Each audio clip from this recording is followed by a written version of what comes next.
My daughter destroyed the only thing I had left of her mother, a 200-year-old violin worth $2 million, then shaved my head while I was unconscious and called me pathetic. She expected me to disappear. Instead, I sat down at the piano in Carnegie Hall, played the last song my wife ever composed, and while the music filled that room, 500 wedding guests watched footage of exactly what my daughter did to me in the dark. I am so grateful you are here with me today. Let me know in the comments what brought you to this story. Did a friend share it, or did you discover it on your own? I genuinely want to connect with each of you. Please note, this account features creative storytelling elements crafted for educational and entertainment value. Resemblances to specific individuals or locations are coincidental. Yet the core message offers practical wisdom you can apply. Something was wrong before I even opened my eyes. The air in my bedroom felt different that morning. Thinner somehow, as if the room itself had been stripped of something essential while I slept. My head felt impossibly light. Not the lightness of rest, but the lightness of absence. Like waking up in a body that no longer belonged to me entirely. I pressed my palm against my scalp. My fingers expected the familiar thickness of silver hair I had worn for decades. The hair Rosalind used to run her fingers through while we sat together after the children had gone to sleep. Instead, my hand met stubble. Rough, uneven patches of skin that should not have been there. My heart began to pound. I sat up too quickly. The room tilted sideways. A dull chemical ache throbbed at the base of my skull, the kind that comes after a sleep too deep and too unnatural. My tongue was thick. My mouth tasted metallic. I swung my legs over the side of the bed and gripped the nightstand until the dizziness passed. The tea. Julianne had brought me tea last night. Earl Grey with honey, the way Rosalind used to make it. She had smiled and kissed my forehead and told me to rest well before her big day. I remembered drinking it. I remembered the warmth spreading through my chest. And then nothing. Absolute darkness until this moment. I stood and walked toward the bathroom on legs that felt borrowed. The hardwood floors of my Manhattan brownstone were cold beneath my bare feet. Every step echoed too loudly in the silence. I reached the bathroom door, pushed it open, and flipped the light switch. The fluorescent bulbs buzzed to life. Harsh and unforgiving. I raised my eyes to the mirror. The face staring back at me was mine, but hollowed out. Wrong. My head was completely bare. Not a clean shave, but a butchered one. Irregular patches of scalp were exposed in angry shapes. Red marks crisscrossed the crown, where a razor had scraped too hard. Small cuts dotted the skin, some still crusted with dried blood. I looked like someone who had been violated in the night by hands that did not care whether they left damage behind. I gripped the edge of the sink. My knuckles turned white. I leaned forward, studying every mark, every scratch, every absent strand. 65 years of life stared back at me, and I did not recognize the man in the reflection.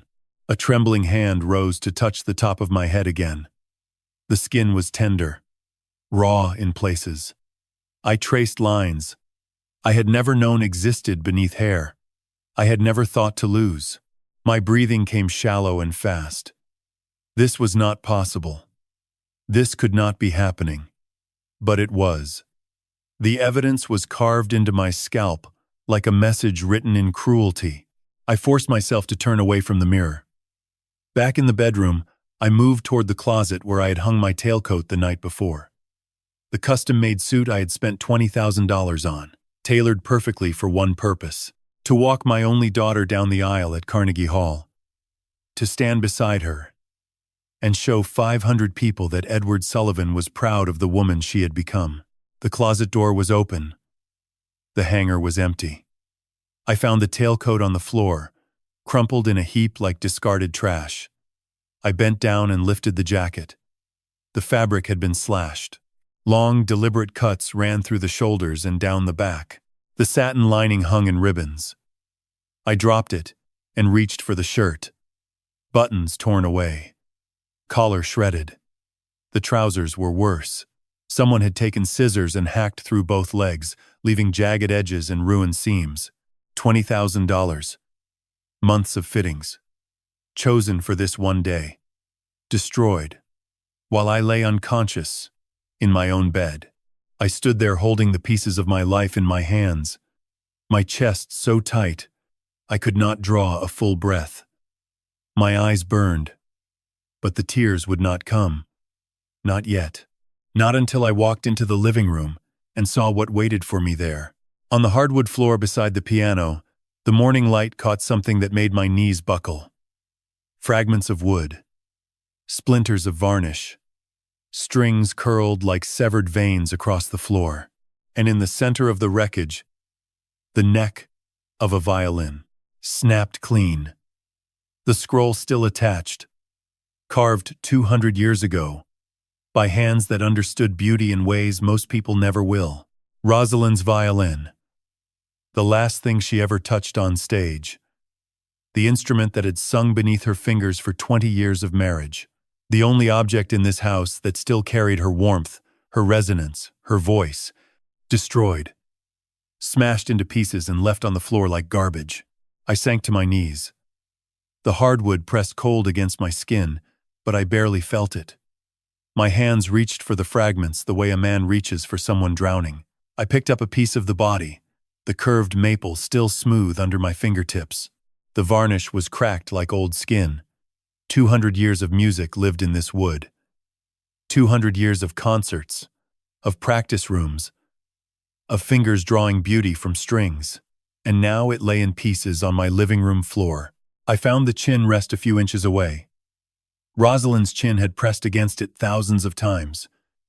I could still see the faint impression her jaw had worn into the ebony over 2 decades of playing. I held it against my chest and closed my eyes. The last time I heard this violin sing was 17 years ago. Lincoln Center. Rosalind stood in the spotlight, wearing the black dress she always performed in. Her dark hair pinned back, her posture perfect. She drew the bow across the strings and the opening notes of the Brahms concerto filled the hall. I stood at the conductor's podium watching her the way I always did. Not as her conductor, as her husband. As the man who fell in love with her the first time, he heard her play in a cramped practice room at Juilliard. She made it to the second movement.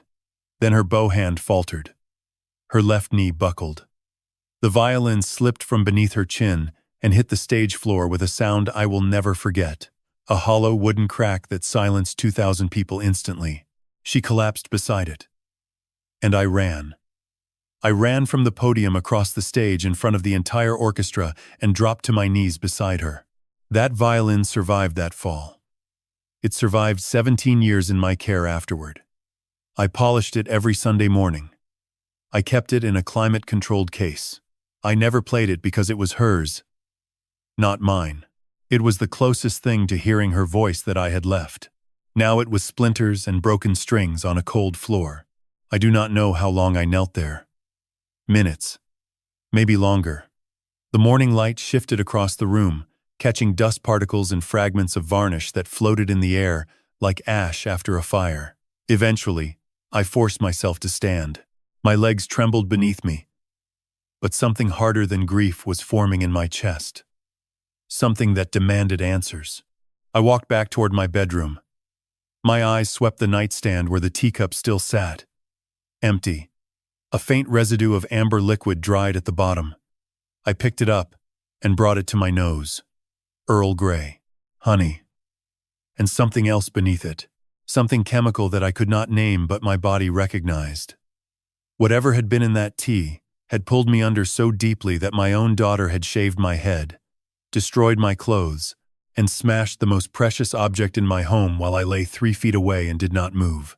I set the cup down and looked more carefully. On the rim, barely visible against the white porcelain, was a smear of color. Dark rose. Lipstick. Julianne's shade. The same color she had worn when she kissed my forehead last night and told me to rest well. I turned toward the wastebasket near my dresser. Something silver caught the morning light. I walked over and looked down. My hair, thick clumps of it, filling the bin almost to the top, still holding their shape. The silver that Rosalind used to say made me look like a man who had lived a life worth living, tossed away like sweepings from a barbershop floor. I reached in and pulled out a handful. The strands were long, familiar, mine.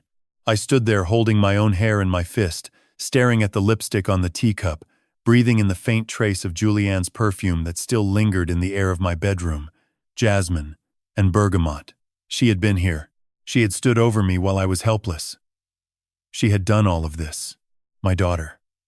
The little girl who used to sit on my lap at the piano and press the keys with clumsy fingers while Rosalind played scales on her violin beside us. The girl I taught to read music before she could read words. The girl who once told me that when she grew up, she wanted to play piano at Carnegie Hall, just like Daddy conducted there. That girl had drugged me, mutilated me, and destroyed her mother's legacy. And somewhere in this city, she was putting on a wedding dress and preparing to smile for 500 people as if nothing had happened. My phone rang. The sound cut through the silence like a dissonant chord. I turned and saw it vibrating on the nightstand, the screen glowing with a name I trusted completely. Lawrence Kim, I answered. My voice came out rough, barely recognizable. Lawrence. His tone was controlled, but beneath the calm I heard something I had never detected in 20 years of friendship. Fear. Edward, listen to me carefully. Do not leave your house. Do not open the door for anyone except me. I am 15 minutes away. I swallowed. What do you know? A pause. Then quietly, almost gently, I know everything. Daniel called me at 5 this morning. He found the footage. Edward, what they did to you last night, it is all on camera, every second of it. My hand tightened around the phone. Camera. What camera? Daniel installed it 3 weeks ago. In your living room. Aimed at the piano and the violin case. He was worried about the Ashcrofts. He was right to be. I stood perfectly still. Daniel. My son. The quiet one who never stopped watching, never stopped protecting, even when I refused to see the danger. Lawrence continued. There is more. Much more. The financial documents. The competency petition. The plan for after the wedding. I will explain everything when I arrive. Just stay where you are. The line went dead. I lowered the phone slowly and looked across the room at the photograph of Rosalind on the piano. Her smile looked back at me, frozen in time, surrounded now by the wreckage of the instrument that had been her voice for 20 years. Lawrence knew. Daniel knew. There was video evidence. There was a plan I had not seen coming, and in 8 hours, my daughter's wedding would begin at Carnegie Hall with 500 guests and a grand piano on stage. I did not know yet what I would do. But standing there in my bedroom, bald and scarred, and holding the fragments of everything I had lost, I felt something shift inside me. Not grief, not despair, something older and harder, the same thing that had carried me through the night Rosalind died. The same thing that had built a $55 million company from a single rented studio. Resolvi. I set the phone down, walked to the living room, and knelt beside the largest fragment of Rosalind's violin. I picked it up carefully and held it the way you hold something sacred. Then I looked at her photograph above the piano and whispered, "They broke your violin, Rosalind. But I swear to you, they will not break our family. Not today." 17 years. That is how long I carried the weight of a single evening. How long I replayed one moment over and over in my mind, until it wore grooves into my memory like a needle on vinyl. People say grief fades with time. They are wrong. Grief does not fade. It just learns to sit quietly in the corner of the room, waiting for something to wake it up. This morning, the sound of splintering wood woke mine from a 17-year sleep. I met Rosalind Sullivan in the fall of 1989 at the Juilliard School of Music. I was 23, a conducting student with more ambition than talent. She was 21. A violinist whose playing made professors stop in the hallway to listen through closed doors. The first time I heard her perform, she was alone in a practice room working through the Sibelius Concerto. I stood outside that door for 11 minutes without breathing. When she finished, I knocked. She opened the door, her dark hair falling across one eye, the violin still tucked under her chin. "Can I help you?" she asked. I said the most honest thing I have ever said to anyone. "I think I just heard the most beautiful thing in my life." She laughed. A full, unguarded laugh that filled the hallway. We were married 3 years later. For 20 years, Rosalind and I built a life around music. She became one of the most sought-after concert violinists on the East Coast. I became the music director of the New York Philharmonic at 41. We had Julianne when Rosalind was 31 and Daniel 4 years later. Our home was never quiet. There was always a piano being practiced, a violin being tuned, a child singing off-key in the bathtub while Rosalind laughed from the hallway. The evening of March 14th, 2008, began like any other performance night. Rosalind wore her black concert dress. Her hair was pinned in the style she always wore on stage. The violin case sat between us in the car, the way it always did, like a third passenger. She was performing the Brahms Violin Concerto with my orchestra. We had rehearsed it together for weeks in our living room, her standing by the window, me sitting at the piano playing the orchestral reduction. In the car, she reached over and squeezed my hand. "I feel a little tired tonight," she said. "But the music will carry me. It always does." I should have canceled. I should have told her to rest. I should have listened to what her body was telling her, instead of trusting the music to do what medicine could not. But I did not. I smiled and kissed her hand and said she would be magnificent. Lincoln Center was full. 2,000 seats. Everyone occupied. I took my place at the podium. The orchestra settled, and then Rosalind walked onto the stage, and the audience erupted in applause the way they always did when she appeared. She was luminous, confident. She tucked the violin beneath her chin, raised her bow, and nodded to me. I gave the downbeat. The orchestra breathed to life, and Rosalind began to play. The first movement was flawless. Her tone filled the hall with a warmth that made 2,000 people lean forward in their seats.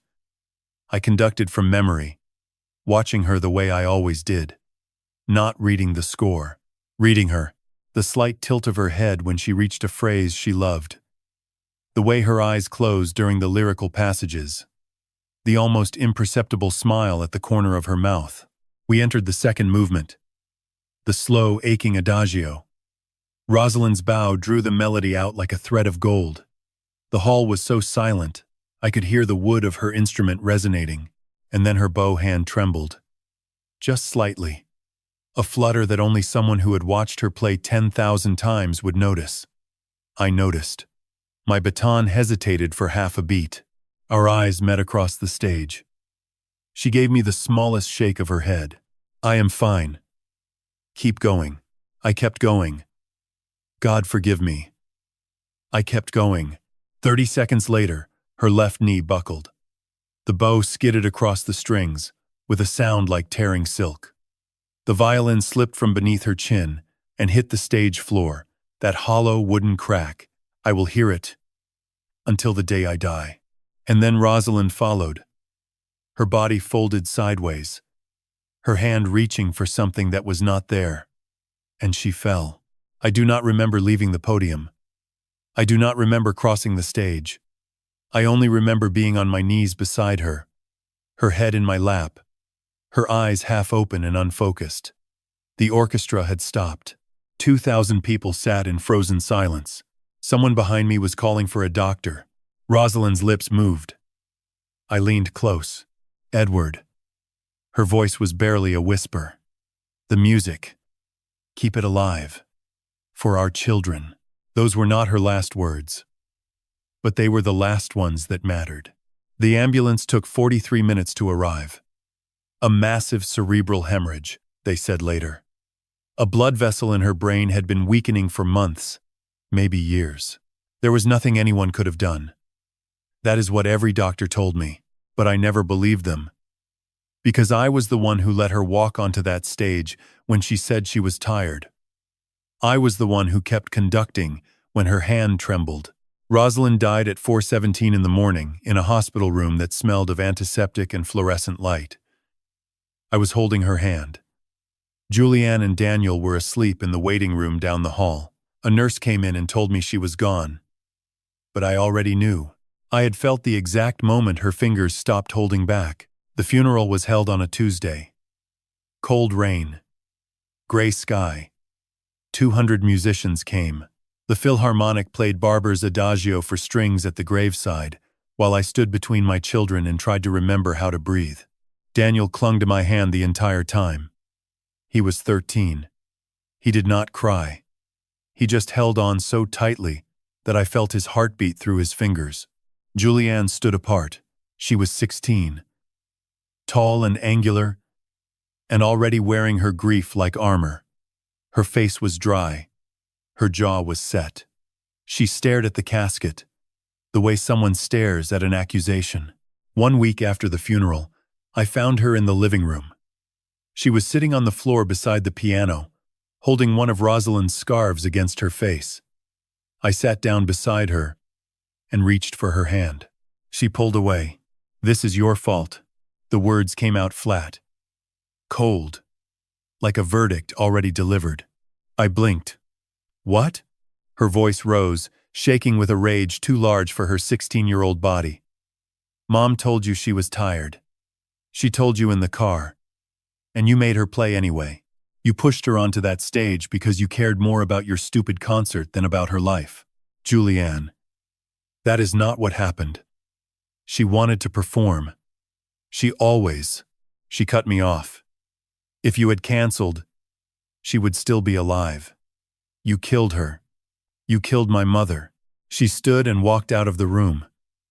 She did not look back.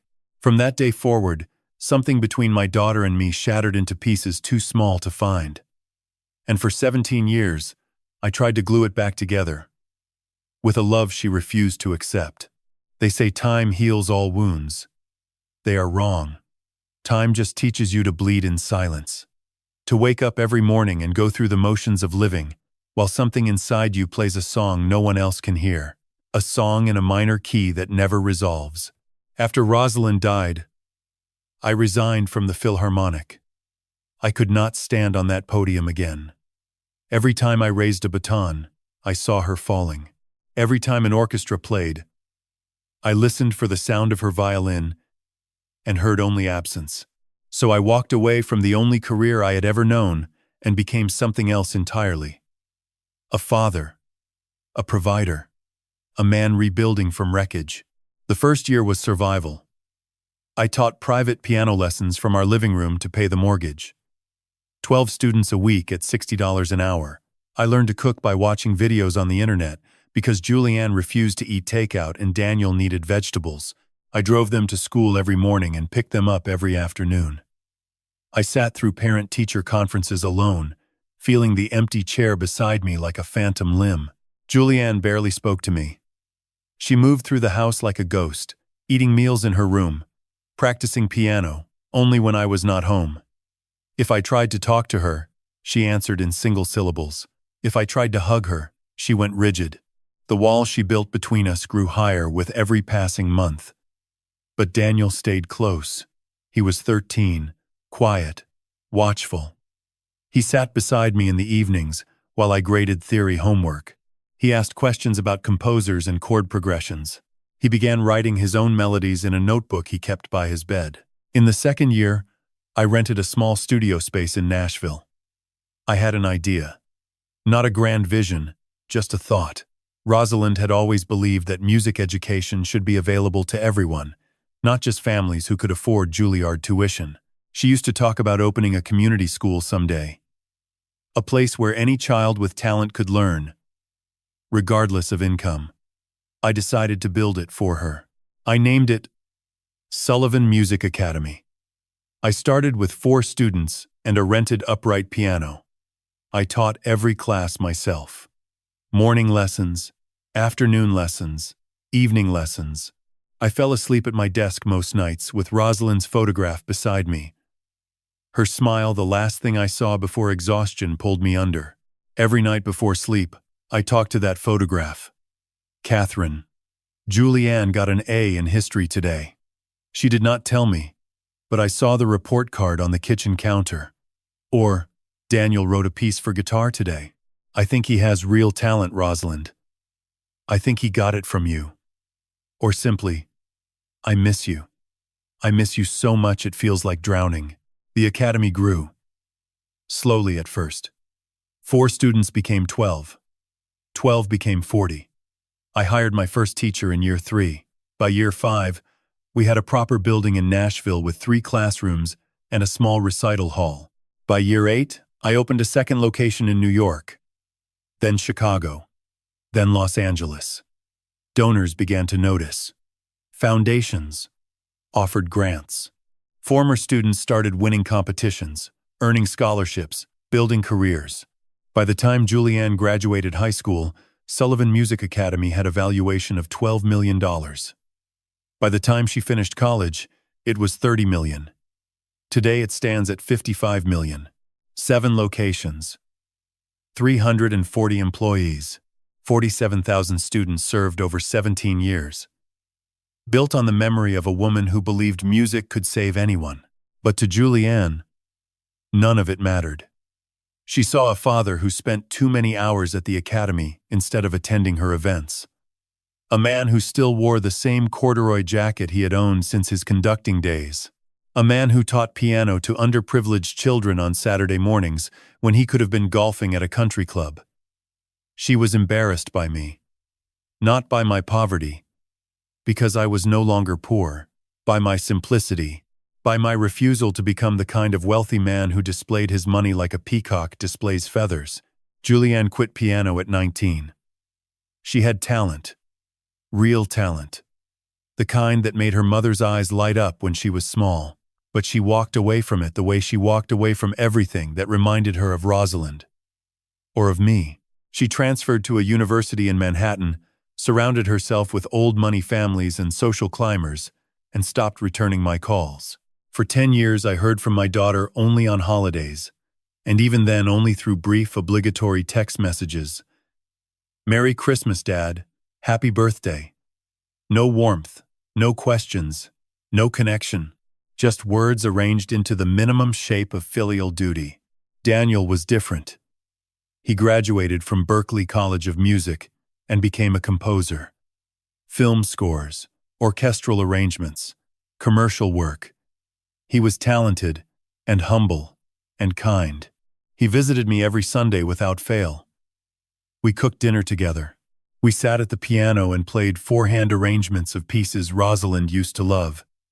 He asked about the academy, about my health, about the old stories. 3 years ago, Daniel came to me with an idea. He wanted to record every piece of music Rosalind had ever composed. Her unpublished works, the lullabies she wrote for the children, the sonatas she left unfinished, the chamber pieces scattered through notebooks in my study. He wanted to preserve them digitally, arrange them, and eventually release them as part of the Academy's catalog. I gave him everything I had, every notebook, every manuscript, every recording. He worked on it quietly, never mentioning it unless I asked. I did not know then how crucial that project would become. Every evening I maintained the same ritual. Earl Grey tea, with honey at 9. Rosalind's recipe. Then I would sit at the piano in the living room, her photograph on the music stand where sheet music used to rest, and I would talk to her. Tell her about the academy, about Daniel's latest composition, about Julianne's silence. Some nights I played for her. Chopin nocturnes, Debussy, the simple melodies she used to hum while cooking dinner. I thought that was my life now. Teaching, building, remembering, talking to a photograph, and pretending the silence afterward was an answer. I had accepted it, made peace with it, or something close enough to pass for peace. Then one evening in July, my phone rang during my tea. The screen showed a name I had not seen in months, Julianne. I stared at it for 3 rings, afraid to answer, afraid not to. Hello? Her voice trembled with a sweetness I had forgotten existed, a softness that reached back through the years and grabbed something deep in my chest. Dad, it is me. I have news. I am engaged, and I want you to walk me down the aisle. My teacup rattled against the saucer. My eyes blurred, and for the first time in 10 years, I heard my daughter call me Dad like she meant it. I believed her. Any father would have believed her. When your daughter calls after 10 years of silence and says, "I am sorry, Dad," you believe her. You do not question the timing. You do not analyze the motive. You simply open the door you have been holding open for a decade and let her walk back in. That is what love does. It makes you stupid in the most dangerous way. The first dinner was at a restaurant called Aurelius on the Upper East Side. The kind of place where the menus have no prices and the waiters speak in murmurs. Julianne had chosen it. She said Spencer wanted somewhere that reflected his family's taste. I wore my best suit, a navy single-breasted I had owned for 6 years. It was perfectly fine. It was not enough. Spencer Ashcroft was already seated when I arrived. He stood to shake my hand, his grip firm but brief, his smile practiced. He was tall, angular, with the kind of jawline that comes from generations of careful breeding and orthodontic investment. His suit probably cost more than my car payment. "Mr. Sullivan," he said, "Julianne has told me a great deal about you." I doubted that, but I smiled. "Please, call me Edward. It is wonderful to meet the man who has made my daughter so happy." Spencer tilted his head slightly, the way someone tilts their head when examining an object of mild curiosity. He gestured for me to sit. "My father sends his regards. He was unable to attend tonight, but he is very much looking forward to meeting you at the engagement party." "Your father is Douglas Ashcroft," I said, settling into my chair. "The music producer." Spencer's smile widened. "Among other things. The Ashcroft name carries a certain legacy in this city. 4 generations of cultural stewardship." He said it the way someone places a crown on their own head. I nodded politely and opened the menu. Julianne sat beside Spencer, watching me with an expression I could not quite read. Alert. Measuring. As if she was waiting to see whether I would pass a test I did not know I was taking. Dinner was polite but uncomfortable. Spencer talked about his family's investments, their properties, their connections to gallery owners and symphony boards. When I mentioned the academy, he paused with his fork halfway to his mouth. "A music school," he said. "How charming. Teaching children to play instruments. There is something admirable about that kind of modest ambition." The words slid past me like a blade hidden in silk. I chose not to react. The academy was worth $55 million. It employed 340 people. It had changed 47,000 lives. But to Spencer Ashcroft, it was a charming hobby. A modest ambition. Julianne said nothing. She just watched, her fingers wrapped around her wine glass, her eyes moving between us, like a spectator at a match. I smiled. I congratulated them on the engagement. I offered to pay for the wedding. Spencer waved the offer away, with a flick of his wrist. But Julianne's eyes brightened. "Thank you, Daddy," she said softly. "That means everything to me, Daddy." A word she had not used since she was 15. It hit me like a fist wrapped in velvet. The months that followed were intoxicating. Julianne began calling me every week. Not perfunctory check-ins, but long, winding conversations where she asked about the academy, about my students, about what I had eaten for dinner. She showed up at my office with sandwiches from a deli I had mentioned once in passing.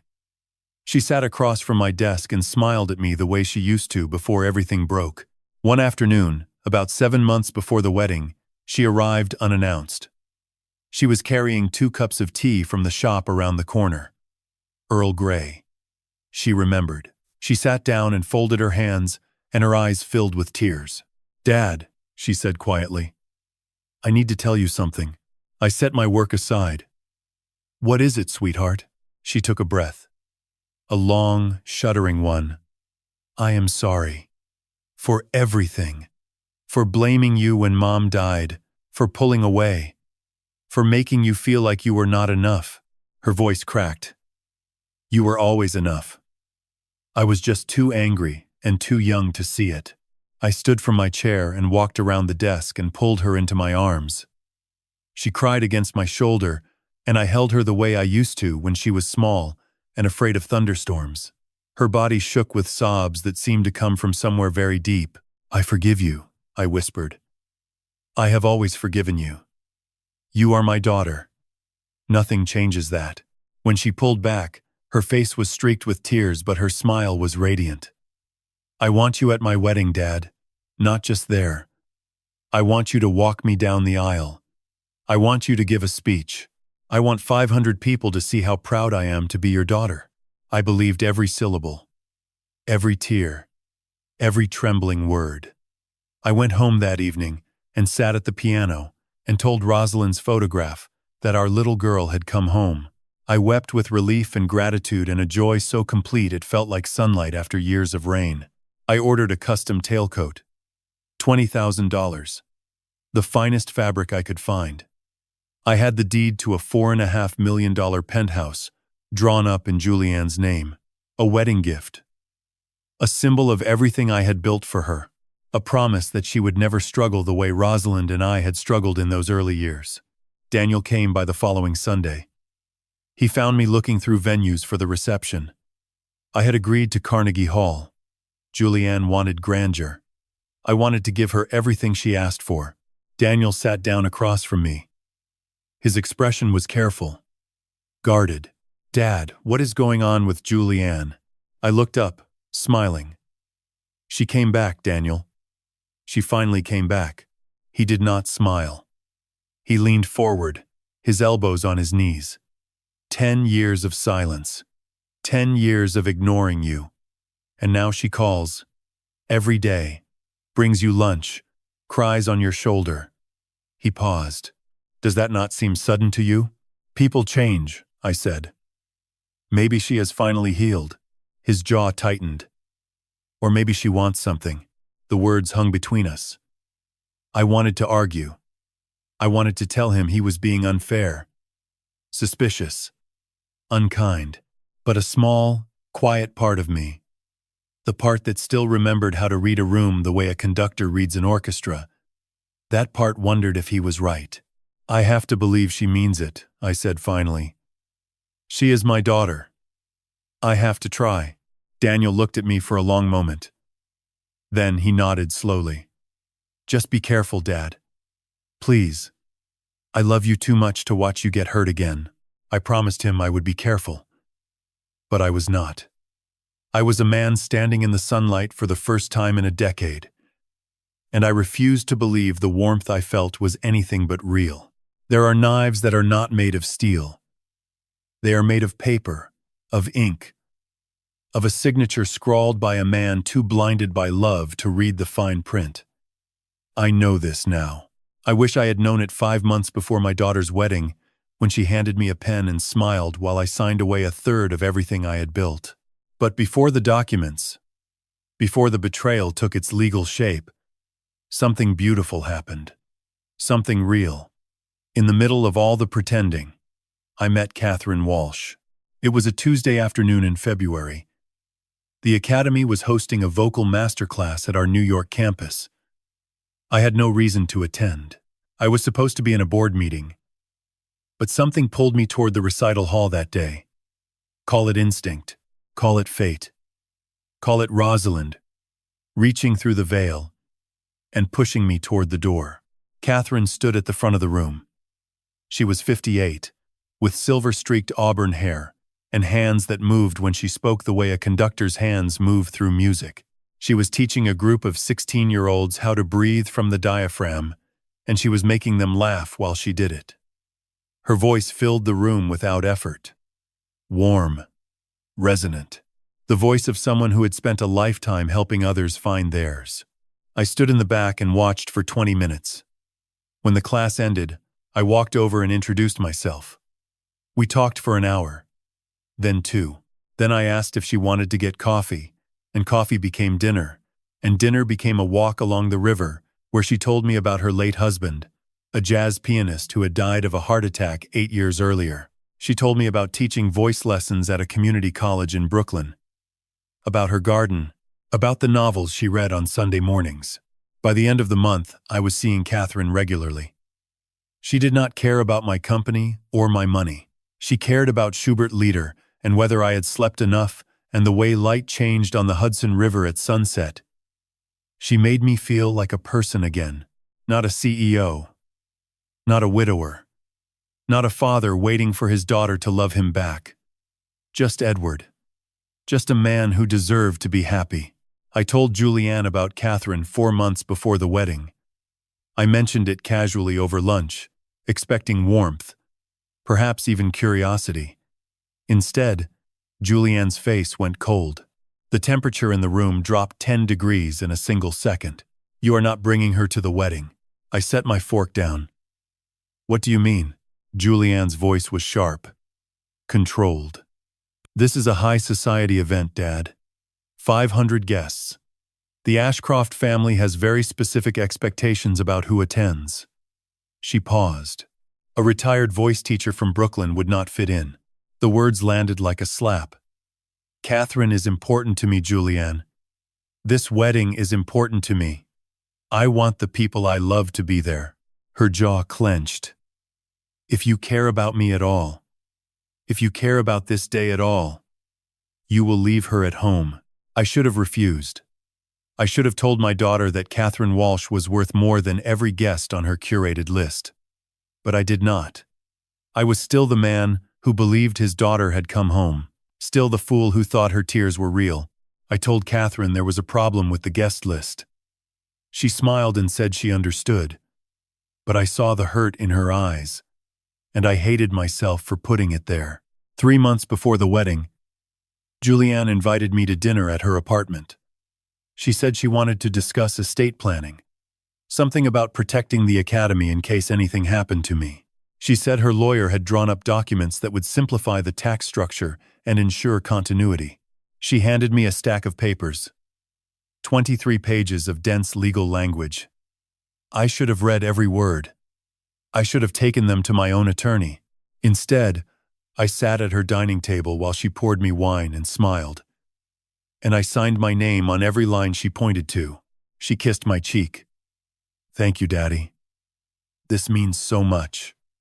Knowing the academy is protected makes me feel so much safer about the future." I drove home that night feeling warm, trusted, connected. 6 weeks later, Daniel found the truth. He had been at my office finishing some recording work in the basement studio when he noticed Julianne's laptop on the conference table. She had left it there, after a visit earlier that day. The screen was still unlocked. Daniel told me later that he had not intended to snoop. He was going to close it and set it aside. But a notification popped up. An email from Spencer. The subject line read, "Transfer timeline." Daniel opened it. Then he opened another. And another. He drove to my house that evening. His face was pale. His hands were shaking when he set the printed pages on my kitchen table. "Dad, these are not estate planning documents." I frowned. "Of course they are," Julianne explained. Daniel cut me off. "Read page 7. Section 4. I picked up the documents and turned to the section he indicated. The legal language was dense, but Daniel had highlighted the critical phrases. Transfer of 35% voting shares in Sullivan Music Academy to Julianne Sullivan. Irrevocable assignment of intellectual property rights, including all compositions in the Rosalind Sullivan catalog, to Julianne Sullivan, effective upon completion of marriage ceremony. My hands began to tremble. "What does this mean?" Daniel's voice was steady, but I could hear the fury beneath. "It means that the day after her wedding, Julianne owns a third of your company and every piece of music Mom ever wrote. And with the IP transfer, she can sell the entire catalog to anyone she wants." "Dad, this is not protection. This is theft." I set the papers down. My vision blurred. The catalog. Rosalind's music. The lullabies she wrote for our children. The unfinished sonatas. The pieces Daniel had spent 3 years recording and preserving. All of it. Signed away with my own hand. There has to be an explanation, I said weakly. Maybe her lawyer made an error. Maybe she did not understand what she was asking me to sign. Daniel stared at me. Then he pulled out his phone and showed me the email from Spencer, the one that had started everything. Dad says we need the transfer completed before the ceremony. Can you get him to sign the IP rights too? The catalog alone is worth $30 million. Once we control it, we liquidate immediately. The room went silent. I read the words 3 times. Each time, they meant the same thing. My daughter had not come home. She had come to rob me. The tears, the lunches, the phone calls, the apology. All of it was a performance, and I had given her a standing ovation.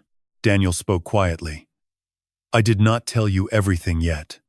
There is more in those emails. A lot more. Financial records. Plans for after the wedding. Something about a competency hearing. He paused. I called Lawrence Kim this morning, and Lawrence called the FBI. I looked at my son. This boy who had never stopped watching, never stopped protecting, never stopped loving me, even when I refused to see what was right in front of my face. I wanted to apologize to him for not listening, for choosing to believe a lie over his truth. Instead, I just said, "Thank you, Daniel." He put his hand on my shoulder. "We are going to fix this, Dad. But you have to trust me now. Not her. Me." I nodded. And for the first time in months, I did. The Ashcroft family was not royalty. They were thieves in tailored suits, and their empire was built on the bones of people they had deceived. It took Lawrence Kim less than 2 weeks to confirm what Daniel had suspected from the moment he read those emails. The Montgomery family's grandeur was a stage set. Behind the gilded curtain, there was nothing but debt, fraud, and desperation. Lawrence came to my home on a Wednesday evening, 8 weeks before the wedding. He carried a leather briefcase I had never seen him use before. In 20 years of friendship, Lawrence had always been the relaxed one. The professor who wore wrinkled blazers and made jokes about Beethoven's temper. But the man who sat down at my kitchen table that night was someone else entirely. His jaw was set. His eyes were sharp. He moved with the precision of someone preparing for war. He opened the briefcase and laid out documents the way a surgeon lays out instruments. "Let me start with the financials," he said. "The Ashcroft family is bankrupt. Not struggling. Bankrupt. Douglas Ashcroft's production company owes $9.5 million to creditors across 4 states. He pointed to a court filing. This is a breach of contract lawsuit from 3 major recording artists. Douglas stole their publishing rights and sold them without authorization. The damages claimed total $12 million. I stared at the numbers. Spencer had sat across from me at dinner and talked about 4 generations of cultural stewardship. Lawrence continued. It gets worse. The Securities and Exchange Commission opened an investigation into Douglas Ashcroft 6 months ago. He has been operating a fraudulent investment scheme through a subsidiary company, promising returns on music catalog acquisitions that do not exist. He pulled out another document. This is the SEC Notice of Investigation. He is facing up to 20 years if convicted. I sat back. My chest felt hollow. So when Spencer talked about the family legacy, Lawrence cut in. There is no legacy. There is only debt. Their properties are mortgaged to the breaking point. The SEC investigation has frozen most of their liquid assets. They are desperate, Edward. And your academy, your catalog, your $55 million. That is their exit strategy. He reached into the briefcase again. Now let me show you what Miriam found. Miriam Torres had been the Academy's chief financial officer for 11 years. She was meticulous, sharp, and loyal. Lawrence had contacted her 3 days after Daniel's discovery and asked her to review all recent corporate documents. She found irregularities. Miriam discovered that 3 additional documents had been filed with the Academy's corporate registry in the past 2 months. Documents Edward had never seen, let alone signed. "These bear your signature," Lawrence said, laying the pages in front of me. "But Miriam compared them against your authenticated signatures on file. They are forgeries. Someone traced your signature from the documents you did sign and applied them to these." I looked at the pages. One was a power of attorney form granting Julianne decision-making authority over Academy operations. Another was a licensing agreement transferring exclusive distribution rights of the Rosalind Sullivan catalog to a company called Ashcroft Media Holdings. The third was a consent form authorizing an independent medical evaluation of Edward Sullivan for cognitive fitness. My blood went cold. Cognitive fitness. Lawrence nodded slowly. "That brings me to the worst part." He pulled out a legal filing. The header read "Petition for Guardianship and Conservatorship, filed with the probate court 5 days ago." I scanned the pages.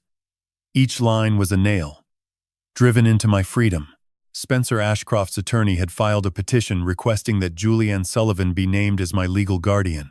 The grounds stated that I was suffering from progressive cognitive decline and was no longer capable of managing my personal or financial affairs independently. The hearing was scheduled for the Monday following the wedding. 2 psychiatrists had signed affidavits supporting the claim. I had never met either of them, never been in the same room with them, never submitted to any evaluation of any kind. Lawrence's voice was tight. "I contacted both doctors through a colleague at Columbia Medical Center. They admitted off the record that they were paid $15,000 each by Douglas Ashcroft to sign their names. Neither has ever examined you. Neither intends to appear in court if challenged." I said nothing. I could not. The scope of it was too large to hold in my mind all at once. My daughter had not just come to steal my money. She had come to steal my freedom, my identity, my right to exist as a competent human being. Lawrence reached into the briefcase one final time. He pulled out a printed email. His hand was steady, but his voice was not.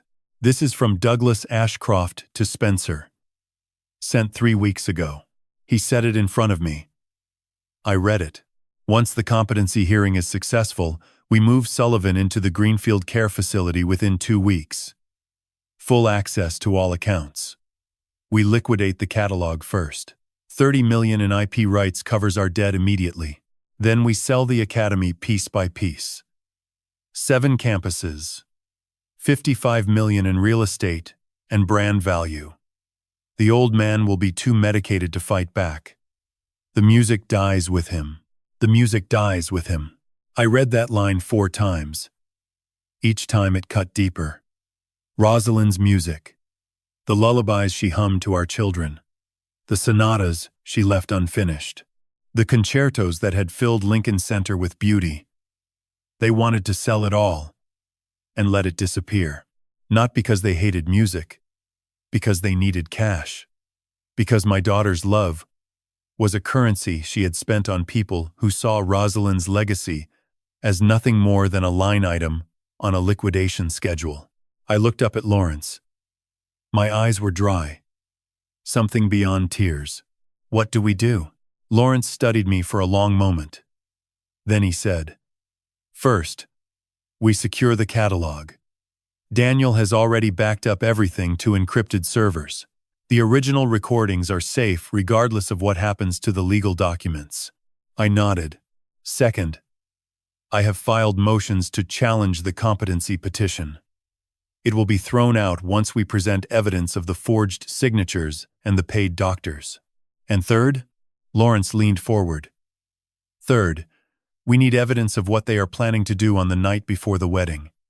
Daniel believes they will try something physical, something that makes you look unstable. We need a camera." I frowned. "In my home, in your living room," Lawrence said, aimed at the piano, at the violin. "Daniel thinks they will target Rosalind's instrument. It is the most visible symbol of your mental attachment to the past. Destroying it would support their narrative of your decline." The thought made my stomach turn. But I knew he was right. They had already forged my signature, filed false petitions, bribed doctors. The violin would be next. Install it, I said. Whatever you need. Install it tonight. Lawrence nodded. He stood, gathered his documents, and closed the briefcase. Then he paused. Edward, when you see what they do on that footage, and I believe you will see something terrible, you are going to want to cancel the wedding, to confront Julianne, to shut everything down. I looked at him. Do not, he said. Let them act. Let them believe they have won. And then, at that wedding, in front of 500 people, we show the world exactly who they are. I sat alone after Lawrence left. The house was silent. I looked at Rosalind's photograph on the piano. Her smile. Her dark eyes. The violin. She would never play again. I whispered into the quiet. They want your music to die. I will not let them. I promise you, Rosalind. Not while I am still breathing. There are cups of tea brewed with love. And there are cups brewed with betrayal. They look the same. They smell the same. They even taste the same, if the person pouring has practiced their deception long enough. That evening, my daughter served me the second kind, and I drank it the way I had drunk every lie she told me for the past 10 months. Willingly, gratefully, with a smile on my face, and trust in my heart. It was 9 in the evening. The night before her wedding, I was sitting up in bed reviewing the speech I had written for the reception. 3 pages of handwritten notes. Words about Rosalind, about fatherhood, about the pride I felt watching Julianne become a woman. Every sentence was genuine. Every word written in love for a daughter who deserved none of it. The knock on my bedroom door was soft. Julianne entered carrying a small tray, a single teacup, steam rising in a delicate curl. She wore a cream silk robe, her hair pulled back, her face clean of makeup. She looked young, innocent, like the girl she used to be. I thought you might want something to help you sleep, she said, setting the tray on my nightstand. Big day tomorrow. I picked up the cup. The warmth radiated through the porcelain into my palms. I brought it to my nose. Earl Grey. Honey. The exact blend Rosalind used to make. Your mother's recipe, I said. Julianne smiled. She sat on the edge of my bed and folded her hands in her lap. I know. She used to make it for me when I had nightmares. I thought tonight, since we are both thinking about her, it felt right.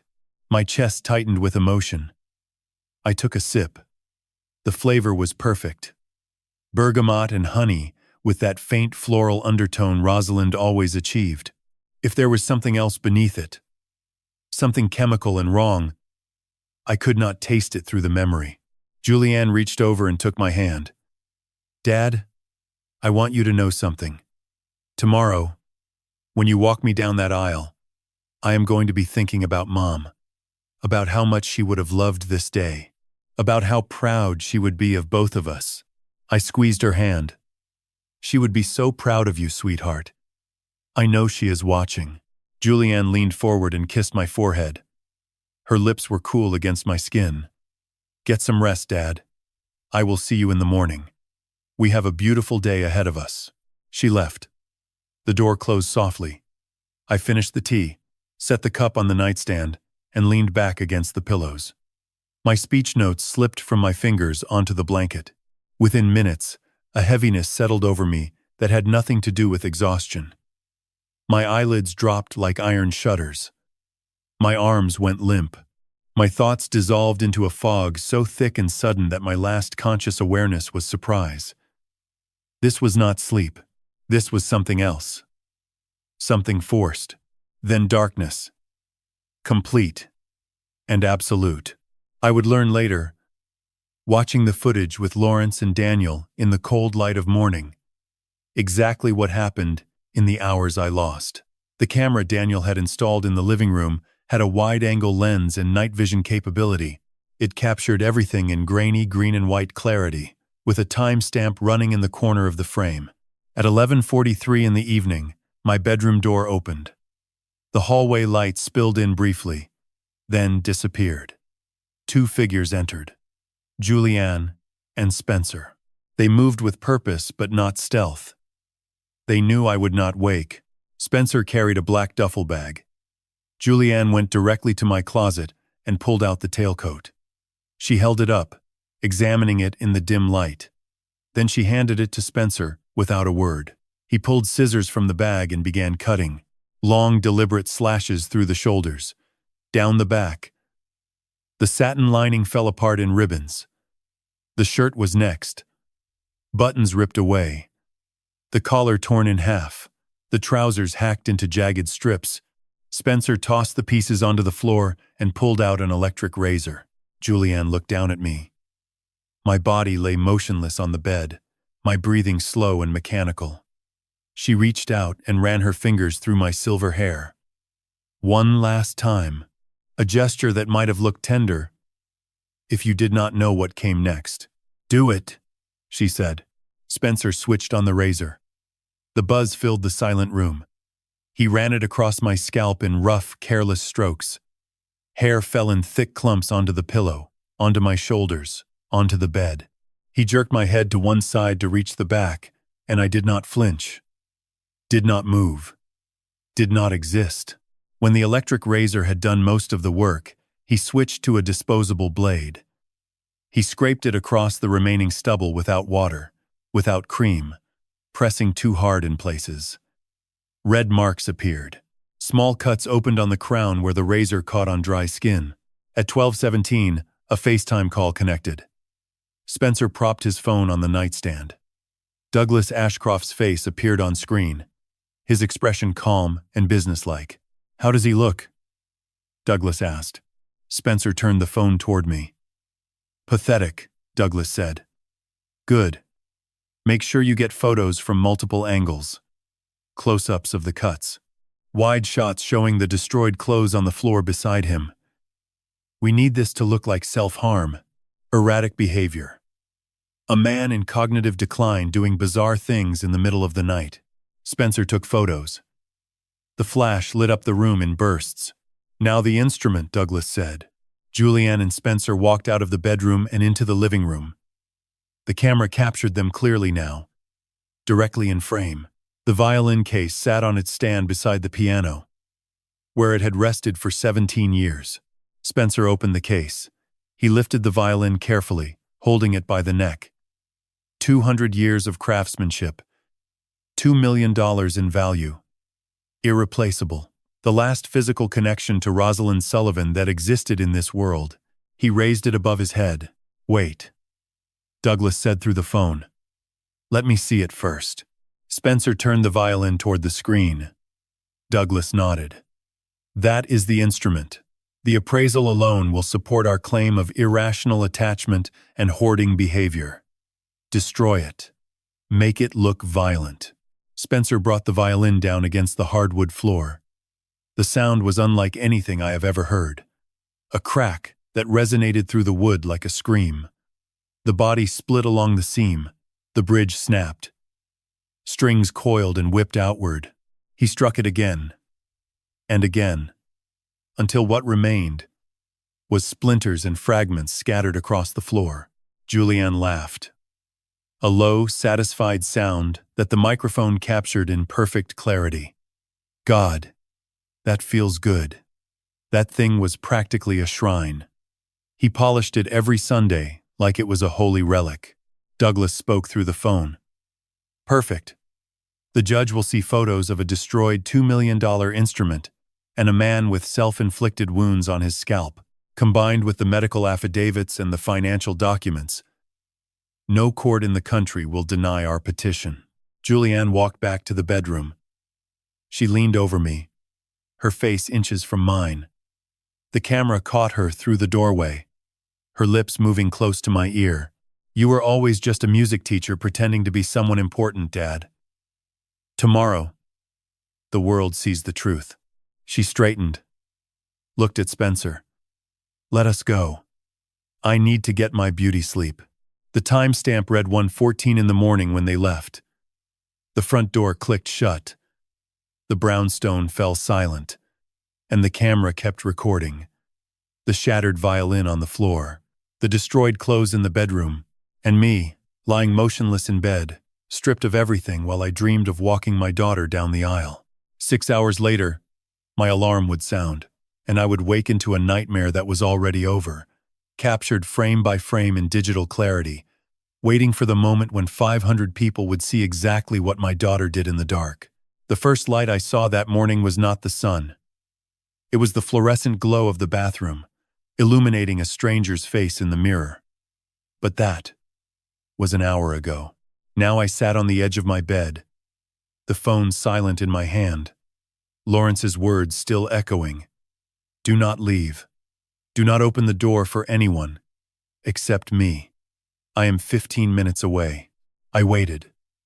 The brownstone was silent, in the way only a violated space can be. The kind of silence that rings in your ears because something essential has been taken from it. I stared at the fragments of violin I had carried from the living room and placed on the bedspread. Rosalind's chin rest. A piece of the scroll. A curled string. Relics of a life that once filled this house with music. At 8:15, I heard a key turn in the front door. Not Lawrence. He would have knocked. Only one other person had a key to this house. Julianne's heels clicked against the hardwood of the hallway. She called out in a voice like sunshine. Dad? Are you awake? I brought breakfast. We need to leave for the venue by noon. She appeared in my bedroom doorway. Her makeup was fresh. Her hair was styled. She wore a pale pink blazer and carried a paper bag from the bakery on the corner. She looked like a woman whose conscience weighed nothing at all. Then she saw me, sitting on the bed, bald, scarred, surrounded by the wreckage of her mother's violin. Her face shifted. First shock. Convincing, well-practiced shock. Her hand flew to her mouth. Her eyes went wide. Oh my God! Dad! What happened to you? What did you do? The performance was flawless. Oscar-worthy. If I had not already spoken to Lawrence, if I did not already know about the camera, I might have believed it. I might have let her hold me and cry, and call a doctor, and file a police report that named me as the perpetrator of my own destruction. Instead, I looked at her. My voice came out flat, stripped of everything except exhaustion and the hard edge of knowing. Stop. She blinked. Her hand lowered slowly. I know what you did, Julianne. I know about the tea. I know about the razor. I know about the violin. Something shifted behind her eyes. A recalculation. The warmth drained from her face like water from a cracked vessel, and what remained was cold, angular. The real Julianne, the one who had existed behind the mask for 10 months. She crossed her arms and leaned against the doorframe. Her voice changed. Dropped an octave. Lost every ounce of sweetness. So what if you know? What are you going to do about it? Call the police? On your daughter's wedding day? She tilted her head. Who would believe you, Dad? Look at yourself. You look exactly like what we need you to look like. Confused. Unstable. Pathetic. I said nothing. I let her talk. Let her show me who she really was. She stepped into the room, her heels pressing into the hardwood. That old instrument was taking up space anyway. Mom has been dead for 17 years. It was time to let go. She gestured at the violin fragments on the bed. This obsession is exactly why the court is going to agree with us. You are not well. You have not been well for a long time. She reached into the paper bag and pulled out a knit beanie. Gray wool. She tossed it onto the bed beside me. Wear that. Come to the wedding. Sit in the back. Smile when you are told to smile. Walk me down the aisle, because it looks good for the guests. And when the reception starts, give your little speech about being proud of me, and then sit down and be quiet. She straightened. This is my day, Dad, not yours. And if you ruin it, I will make sure you spend the rest of your life in a room with padded walls and no piano. I looked at the beanie on the bed. Then I looked at my daughter, and I saw, clearly, and finally, that the girl I had loved for 33 years did not exist. Perhaps she never had. "Get out of my house." My voice was quiet, but it filled the room. She did not flinch. She held my gaze for 3 seconds. Then she turned on her heel, her blazer swinging, and walked out. The front door slammed behind her hard enough to rattle the photographs on the hallway wall. I sat alone in the silence. Then I stood up. At 9:30, Lawrence arrived. Daniel was with him. They came through the door together. Daniel carrying a laptop, Lawrence carrying the leather briefcase. Daniel saw me and stopped. His face crumpled. He crossed the room and hugged me so hard I felt his ribs against mine. "Dad, I am so sorry. I should have told you sooner. I should have." I held him. "This is not your fault, son. You tried to warn me. I was the one who refused to listen." Lawrence set up the laptop on my desk. The footage was already cued. He pressed play. The three of us watched, in silence. I saw my daughter enter my bedroom at 11:43. I saw Spencer pull out the scissors. I watched them destroy the tailcoat I had bought to honor Julianne's wedding day. I watched Spencer shave my head while I lay motionless.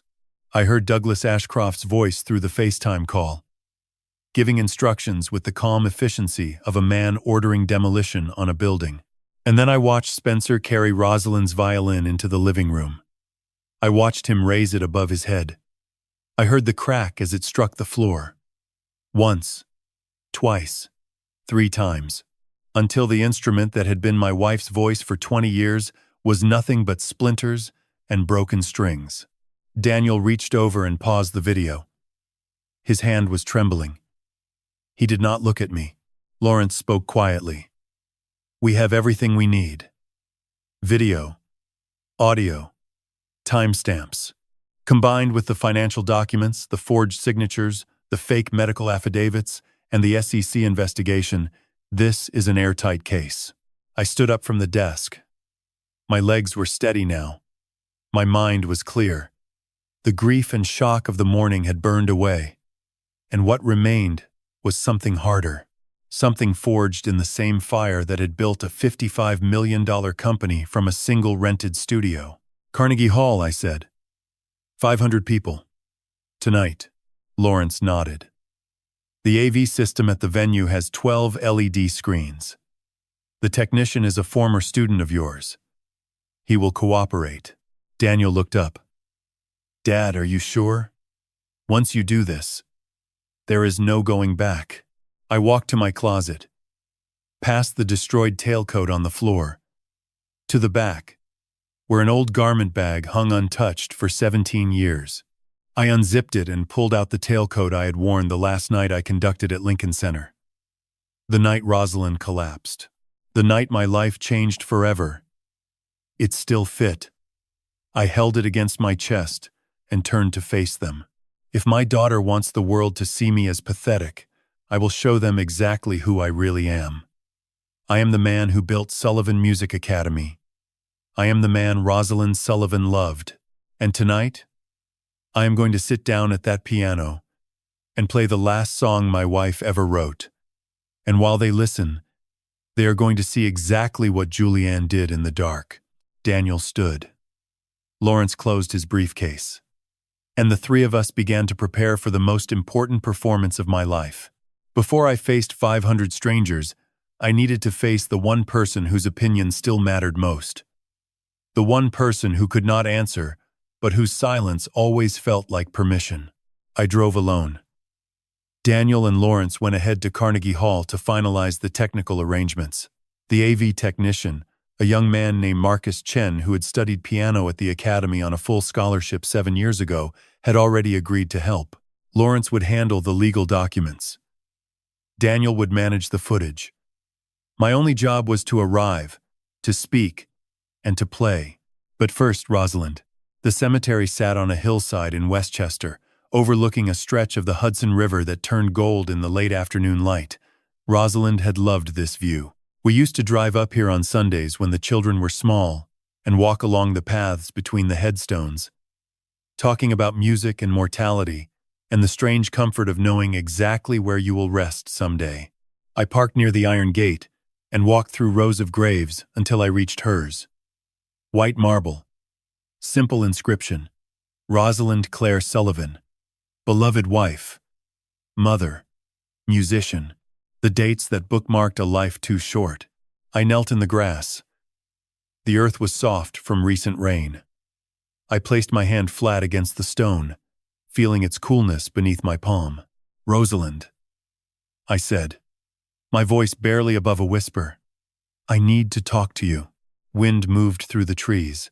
The leaves murmured overhead like an audience settling before a performance. They broke your violin. Our daughter and the man she married. They smashed it on the floor and laughed. I paused. My throat was tight. The instrument you played for 20 years. The one I polished every Sunday because touching it made me feel close to you. It is gone. I closed my eyes. Breathed. Tonight I am going to do something that cannot be undone. I am going to stand in front of 500 people at Carnegie Hall, and I am going to play the lullaby you wrote for Julianne, the one you hummed to her every night when she was small. And while I play, they are going to see what she did to me, what she did to your violin, what she planned to do to everything we built together. The wind picked up. A single leaf detached from the maple tree above and spiraled down, landing on the marble headstone between my fingers. Am I wrong, Rosalind? Am I making a mistake? Silence. The river glinted below. A bird sang somewhere in the distance. A simple, three-note phrase repeated over and over. No. You would not forgive this. You loved our children, but you believed in truth. You believed in consequences. You would have sat at that piano yourself if your hands could still reach the keys. I stood slowly. Brushed the grass from my knees. Touched the top of the headstone one more time. I kept my promise. 17 years. I kept the music alive. I took care of them both as best as I could. But Julianne does not want to be loved anymore. She wants to take. And I cannot let her take your music, Rosalind. Not that. Never that. I turned and walked back to the car. The afternoon sun was lowering toward the horizon, painting the sky in shades of amber. Carnegie Hall was 40 minutes south. The ceremony started at 4. I would arrive with 15 minutes to spare, just enough time to let 500 people see exactly what my daughter had done to her father. I pulled into the valet circle at Carnegie Hall at 3:45. The building rose above me, its Romanesque arches and terracotta facade glowing in the late afternoon light. Luxury cars lined the block. Guests arrived in designer suits and gowns, their laughter carrying on the autumn breeze. Everything was beautiful. Everything was perfect. And then there was me, bald, scarred, wearing a 17-year-old tailcoat that smelled faintly of dry cleaning and memory. The last suit I wore as a conductor. The last suit Rosalind ever saw me in. I stepped out of the car and stood on the sidewalk. The valet attendant stared. His mouth opened slightly, then closed. He looked away quickly and took my keys without a word. I did not hide. I walked toward the entrance with my shoulders back and my head high. Every mark on my scalp visible in the unforgiving daylight. Every cut, every scratch. Every patch of raw skin where the razor had pressed too hard. Guests turned. Conversations stopped mid-sentence. A woman in emerald silk nudged her husband and whispered behind her hand. An older couple paused at the bottom of the stairs, their expressions shifting from curiosity to shock to pity in the span of 2 seconds. Is that the father of the bride? What happened to him? My God. He looks like he has been through something terrible. I kept walking. Let them stare. Let them whisper. Every question they asked now was a question they would have answered tonight. Inside the grand foyer, I found Daniel waiting near the coat check. He wore a dark suit. His face was pale, but resolute. He fell into step beside me. "Everything is ready," he said quietly. "Marcus has the footage loaded. Lawrence is in the reception hall reviewing documents. The screens are tested. All 12. I nodded. "How do you feel?" I thought about the question. How did I feel? Not angry. Not sad. Something beyond both. Something that existed in the space where grief and determination overlap.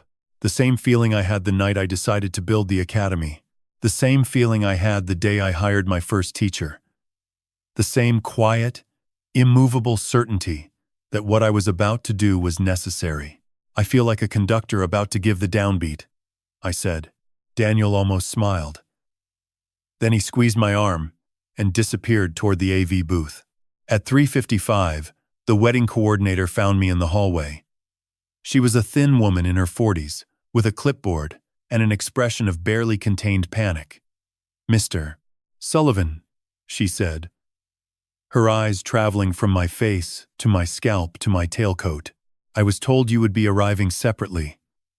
The bride has requested that you wait in the West Lounge until bride. I am here for my daughter's wedding," I said calmly. "I will sit where I choose." She opened her mouth, closed it, nodded once and stepped aside. At 4 o'clock, the ceremony began. I sat in the third row, not the first. Julianne had arranged the seating so that I would be invisible, tucked behind shoulders and tall arrangements of white lilies. But I did not need to be seen yet. That would come later. The string quartet played Pachelbel. 500 guests rose. Julianne appeared at the entrance to the main hall in a gown that cost more than some of my students' yearly tuition. She walked alone. She had never asked me to give her away.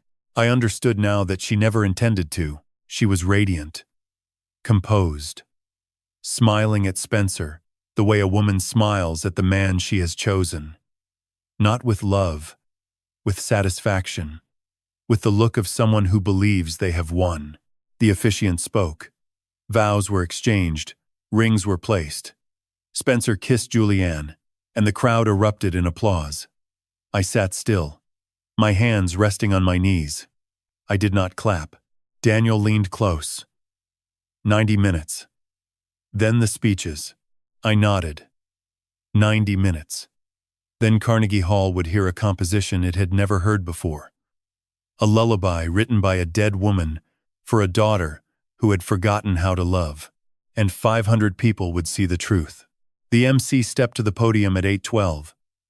He was a polished man in his 50s, with a resonant voice and the practiced ease of someone who had hosted 100 events. He glanced at his notes, adjusted his microphone, and smiled at the crowd. "Ladies and gentlemen, we now have a very special moment. The father of the bride would like to say a few words. Please welcome Mr. Edward Sullivan." Julianne's head snapped toward the MC. Her champagne glass froze halfway to her lips. Her eyes went wide, and then wider, as she realized what was happening. She shook her head, a frantic, barely perceptible motion. Her lips moved. "Skip him. Skip him." The MC saw her. His expression flickered with confusion. But he was a professional. He turned back to the crowd and gestured toward my table. "Mr. Sullivan, the stage is yours." 500 faces turned toward me. The whispers began immediately, murmurs rolling through the ballroom like wind through tall grass. "That is her father. Look at his head. What happened to him?" I stood. My chair scraped against the polished floor. The sound cut through the murmurs like a single note struck on a piano. I straightened my tailcoat. The same tailcoat I had worn the night I last conducted Rosalind. 17 years of memory woven into every seam. I walked toward the stage. My footsteps echoed in the growing silence. Every eye tracked my movement. Every head turned to follow me as I crossed the ballroom. I climbed the 3 steps to the stage, and the MC handed me the microphone. His expression was uncertain, sympathetic. He did not know what was coming. None of them did. I turned to face the crowd. 500 people looked back at me. Crystal chandeliers cast warm light across their faces. White roses and orchids decorated every surface. 12 LED screens stood dormant on the walls, flanking the stage on both sides. And at the front table, Julianne sat frozen, her face pale beneath her makeup. Her hands gripping the edge of the table so hard, her knuckles had gone white. I lifted the microphone. "Good evening, everyone. Thank you for being here tonight." My voice was calm, steady. The voice I used to use when addressing an orchestra before a difficult rehearsal. Controlled, authoritative, but warm. I paused. Let the silence settle. Then I said, "You are probably wondering why the father of the bride looks like this." A nervous ripple passed through the crowd. A few people shifted in their seats. Someone coughed. Let me explain. But first, let me tell you a story. A love story, actually. Because that is where this begins. I looked at the ceiling for a moment. Gathering myself. 36 years ago, I was a student at the Juilliard School of Music. A conducting student with more passion than skill.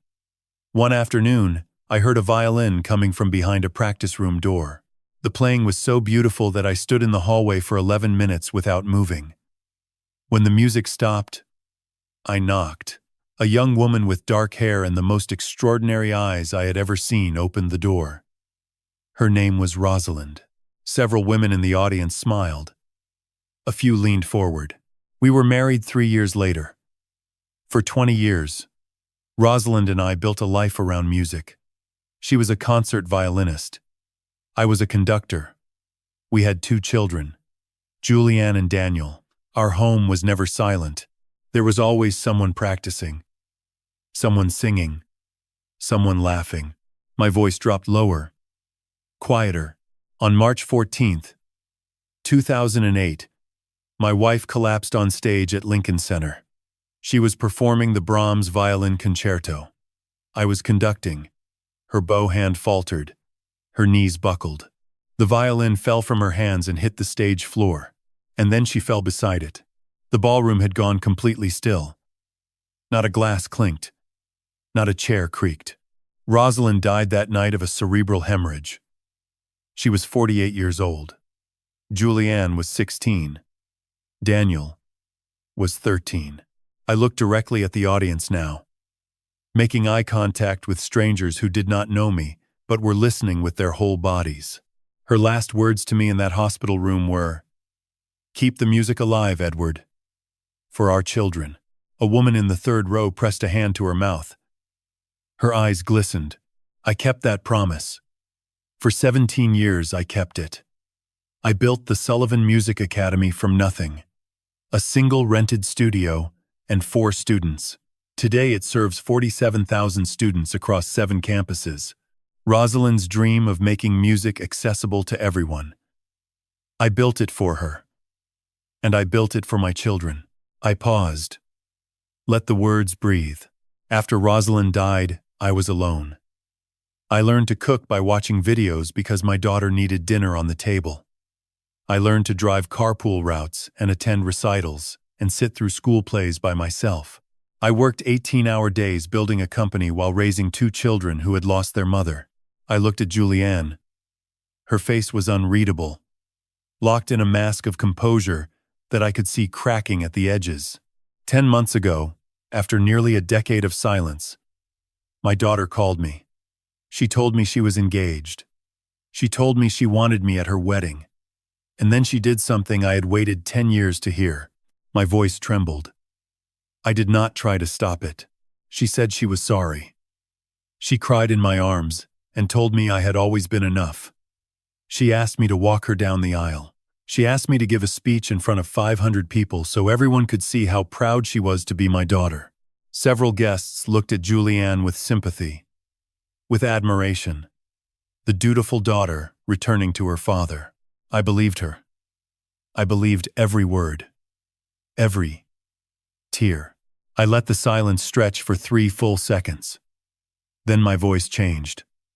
Harder now. Colder. Last night, My daughter brought me a cup of tea, Earl Grey with honey, my late wife's recipe. She kissed my forehead and told me to rest well before her big day. The shift in tone made people sit straighter, alert, sensing something was wrong. That tea contained a hospital-grade sedative.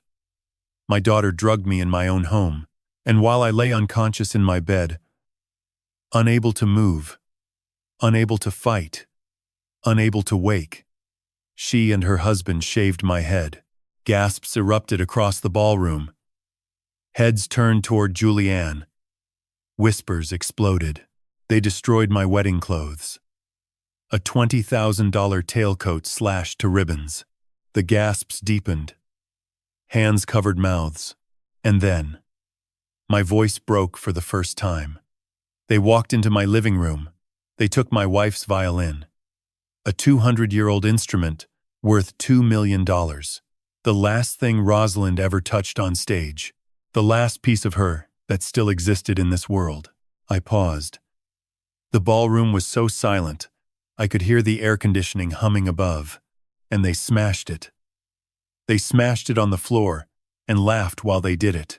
The crowd erupted. Shouts, cries, chairs scraping. Julianne shot to her feet, her voice shrill and desperate. He is confused. He is not well. We have been worried about his mental state. I ignored her. I set the microphone into its stand and stepped away from the podium. I walked toward the Steinway grand piano that sat on the left side of the stage. Its black surface gleamed under the stage lights. The bench was waiting. I turned back to the crowd. My voice was quiet now, almost a whisper amplified through the room's acoustics. My wife wrote a song for Julianne when she was 5 years old. A lullaby. She called it Julianne's Lullaby. She would play it on her violin every night until our daughter fell asleep. Tonight, I am going to play it one last time. And while I play, I want you to see exactly what my daughter did in the dark. I sat down at the piano. I placed my fingers on the keys. The ivory was cool beneath my fingertips. 500 people held their breath, and I began to play. The first note was a G soft, solitary. It hung in the air of Carnegie Hall the way a single star hangs in an empty sky. I let it fade before I played the second, then the third. A simple ascending phrase that Rosalind had hummed to our daughter 30 years ago while rocking her to sleep in a nursery painted pale yellow. Julianne's lullaby was never meant for a concert stage. It was a private thing. A melody, born in the space between a mother's heartbeat and a child's closing eyes. Rosalind had written it on the back of a grocery receipt one evening when Julianne was 5 and could not sleep during a thunderstorm. She had picked up her violin and improvised something tender and warm, and Julianne had fallen asleep before the second verse. Now I played it on a 9-foot Steinway grand in front of 500 people. My fingers moved from memory, not from practice, but from love. I had played this piece 1,000 times alone in my living room, late at night, when the house was empty, and the only audience was Rosalind's photograph. Every note was etched into my bones. The melody unfolded slowly. A gentle rocking rhythm in the left hand, a singing line in the right that rose and fell like breath, like a lullaby should, like a mother's voice in the dark, promising safety, promising warmth, promising that morning would always come. 500 people sat motionless. Some had closed their eyes. Others watched my hands move across the keys, their expressions soft, drawn in by the simple beauty of a dead woman's love for her daughter. And then the screens came alive. All 12 LED displays around the ballroom flickered simultaneously. The warm amber lighting of the reception was suddenly pierced by the green-white glow of night vision footage. A timestamp appeared in the corner of every screen. 11:43 p.m., wedding eve. I kept playing. My eyes stayed on the keys. My fingers did not falter. On the screens, the footage showed my bedroom door opening. 2 figures entered. Julianne in dark clothing. Spencer carrying a black duffel bag. They moved with purpose toward the closet. The audio was crystal clear through the ballroom speakers, layered beneath my piano, Julianne's voice. He is completely out. I gave him triple the dose. A collective gasp rolled through the room. Heads snapped toward the screens. Some guests stood, unable to believe what they were seeing. But the music continued. Soft, gentle. A mother's lullaby playing while her daughter's cruelty unfolded in high definition. On the screens, Spencer pulled scissors from the bag. He lifted the tailcoat from the hanger and began slashing. The sound of ripping fabric filled the ballroom beneath the piano's melody. Long, deliberate cuts through the shoulders. The satin lining falling in ribbons. I played through it. The melody reached its first crescendo. A swell of warmth that Rosalind had written to represent the moment a child stops fighting sleep and surrenders to dreams. On the screens, Spencer switched to the electric razor. The buzz cut through the audio feed. He ran it across my scalp in rough strokes while I lay motionless in bed. Hair fell in thick clumps. Julianne watched with her arms crossed. Her expression clinical, detached. A woman in the front row covered her mouth and sobbed. A man near the back stood up, his face contorted with disgust. Phones appeared everywhere, screens glowing in the darkness as guests recorded the footage, captured this moment, ensured it could never be denied. I kept playing. The lullaby entered its middle section, a minor key passage that Rosalind had added later, a darker moment in the melody that she described as the part where the child dreams of monsters but knows their mother is near. On the screens, a FaceTime call connected. Douglas Ashcroft's face appeared. His voice filled the ballroom. Make it look like self-harm. Uneven patches. Cuts. We need visible injuries for the competency photos. Spencer scraped a disposable razor across my scalp without water. Red marks appeared. Small cuts opened on the skin. Douglas nodded approvingly through the phone. Perfect. The judge will have no choice. The piano melody descended. Softer now, retreating into the gentleness of its opening phrase. The rocking rhythm. The mother's promise of safety. On the screens, Julianne and Spencer walked out of the bedroom and into the living room. The camera angle shifted. The violin case was visible beside the piano. Spencer opened it. He lifted the instrument carefully. 200 years of craftsmanship in his hands. Douglas's voice. That is the instrument. Destroy it. Make it look violent. I played the final phrase of the lullaby. The tenderest moment. The last three notes that Rosalind always held long, letting the sound fade until the child's breathing had settled into the rhythm of sleep. On the screens, Spencer raised the violin above his head. The last note of the lullaby faded from the piano.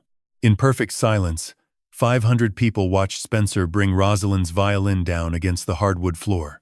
The crack filled the ballroom. Wood splitting. Strings snapping. 200 years of music.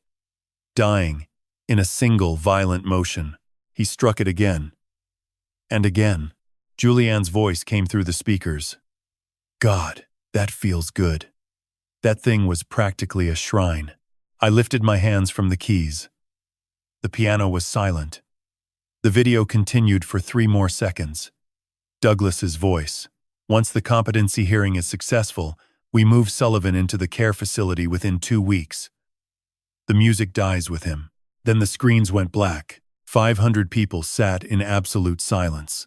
The kind of silence that has weight, that presses against your chest and makes it difficult to breathe. The kind that follows the end of something that cannot be taken back. Julianne sat at the head table.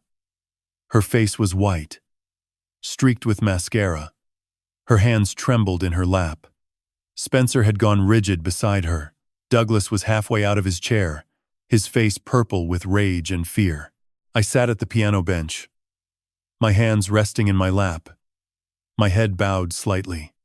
The tears on my face caught the stage light. Then I stood. Slowly, I walked back to the podium, picked up the microphone, turned to face the crowd one more time.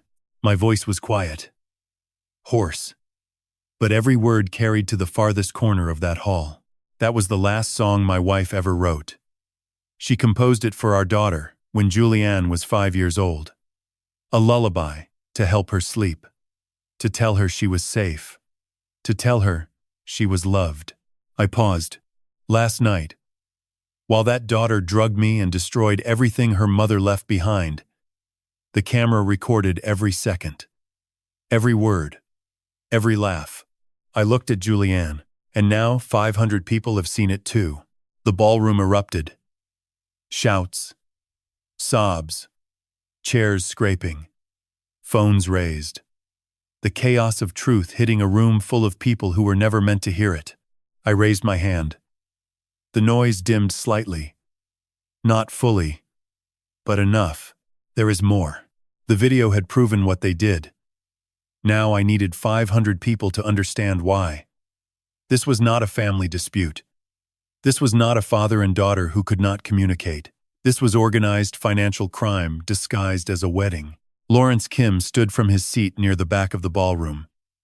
He was wearing a charcoal suit I had never seen him wear before. Gone was the rumpled professor. In his place stood a man who had spent 3 months building a case that would destroy an empire built on sand. He carried a leather briefcase in one hand and walked toward the stage with the calm, measured stride of someone who had done this 1,000 times before. Not in ballrooms, but in courtrooms. Not at weddings, but at trials. The crowd parted for him. Whispers followed his path. Who is that? Is he a lawyer? Lawrence climbed the steps, and I handed him the microphone. He nodded to me once. Then he turned to face the crowd. Good evening. My name is Lawrence Kim. I am a professor of music law at Columbia University, and I have served as Mr. Sullivan's legal advisor and friend for 20 years. He paused. What you just witnessed on those screens is criminal assault, battery, drugging, and destruction of property. But that is only the surface. The conspiracy behind it is far more extensive. He nodded toward the AV booth. Marcus Chen switched the display. The 12 LED screens lit up again.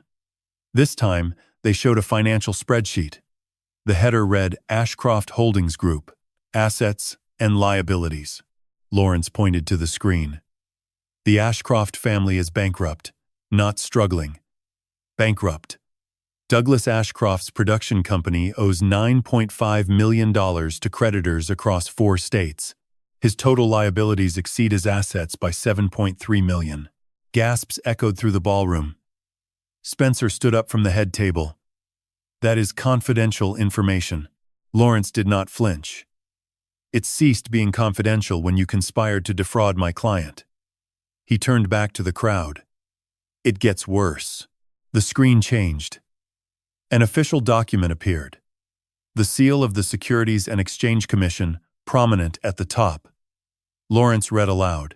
The Ashcroft Media Group is under federal investigation for operating a fraudulent investment scheme between 2019 and 2023. Douglas Ashcroft is alleged to have defrauded investors of approximately $12 million through fabricated music catalog acquisitions. Douglas shot to his feet. Those allegations are unfounded. My attorneys are handling. Lawrence spoke over him. The SEC is preparing charges. Mr. Ashcroft faces up to 20 years in federal prison. The crowd erupted. Voices rising. People turning to stare at Douglas with expressions that had shifted from curiosity to horror. His wife, seated beside him, went pale and gripped the tablecloth. Lawrence continued. Now let me show you why they targeted Edward Sullivan specifically. The screen changed again. A timeline appeared. Clean, simple, devastating. January of this year. Douglas Ashcroft instructs his son Spencer to identify a wealthy target in the music industry. February. Spencer meets Julianne Sullivan at a gallery opening. March. Douglas conducts a background investigation on Edward Sullivan. Net worth, $55 million. Rosalind Sullivan catalog estimated value, $30 million. April. Spencer proposes to Julianne after 8 weeks of dating. Lawrence looked at the crowd. This was not a romance. This was a business acquisition. The screen shifted to emails. Messages pulled from Spencer's account by the forensic team Lawrence had assembled. Douglas to Spencer. January of this year. Target identified. Sullivan Music Academy. 55 million plus intellectual property catalog worth 30 million. Expedite relationship. We need access within 8 months or creditors force bankruptcy. Spencer to Julianne. March. Dad says we need the IP transfer. Signed before the ceremony. Can you handle it? Julianne to Spencer. March. Done. He signed everything without reading. Trusts me completely. The old fool actually cried when I told him I forgave him. The ballroom went silent. Then a single voice from the crowd. Oh my God. Lawrence let the words hang for 5 seconds. Then he pulled out another document. But the fraud does not end with the financial scheme. 3 weeks ago, Spencer Ashcroft's attorney filed a petition for guardianship and conservatorship with the probate court. The petition requests that Julianne Sullivan be named as Edward's legal guardian on the grounds that he is suffering from progressive cognitive decline. He projected the filing onto the screens.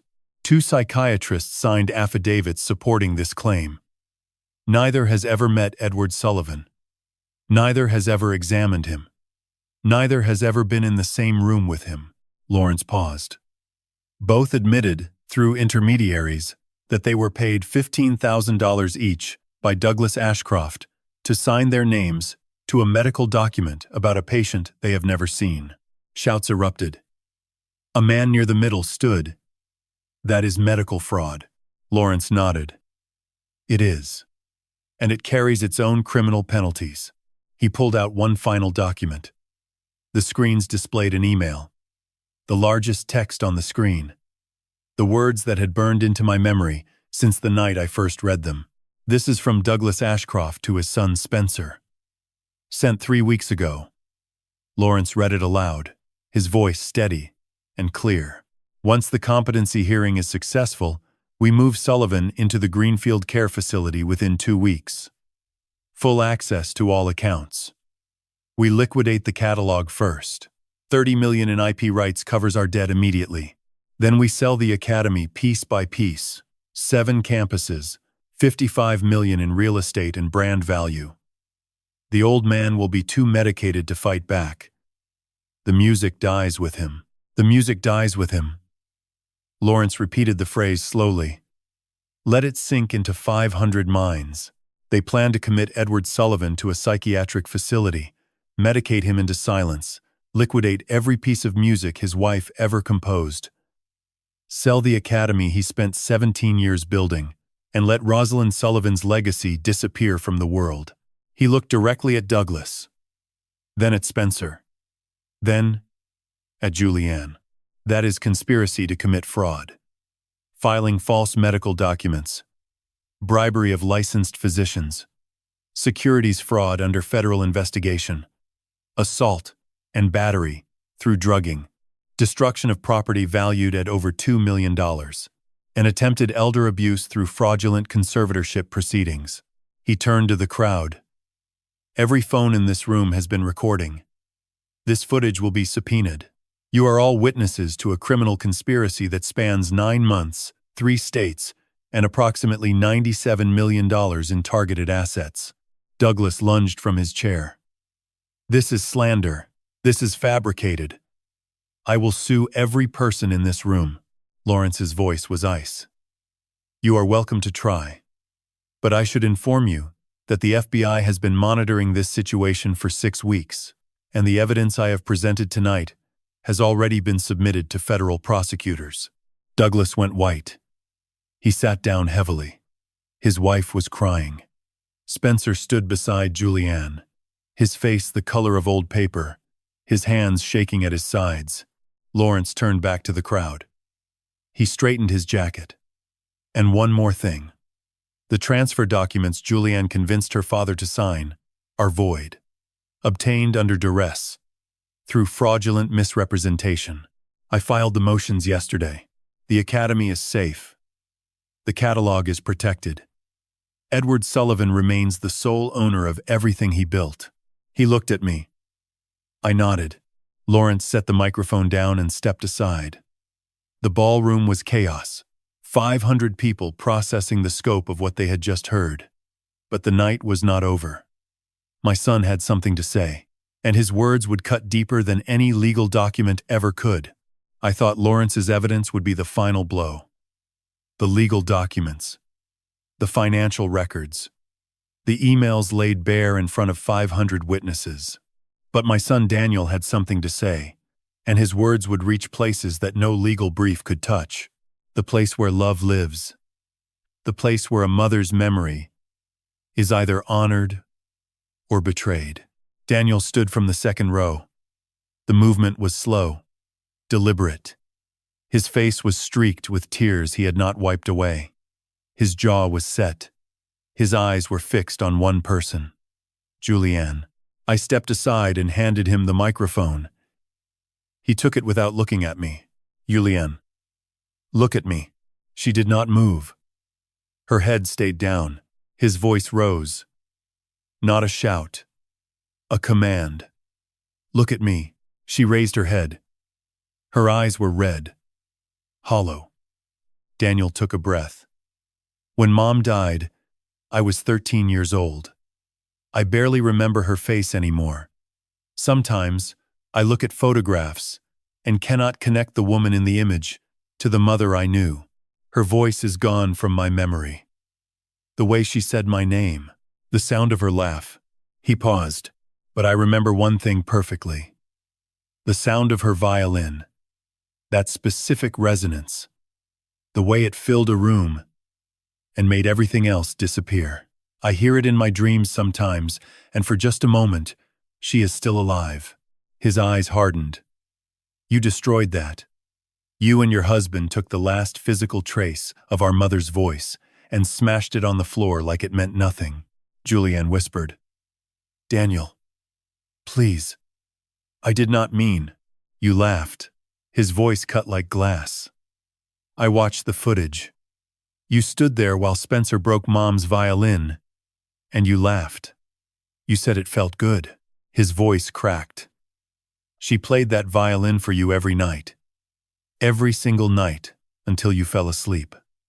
The lullaby Dad just performed? She wrote it because you were afraid of the dark. And you destroyed the instrument she used to comfort you. Daniel turned slightly, gesturing toward me. Do you know what Dad does every night? Every single night for 17 years? Julianne shook her head. He talks to Mom. To her photograph on the piano.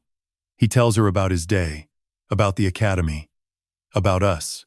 He asks her for advice. He promises her he is taking care of us. Daniel's voice broke. I have heard him through the walls.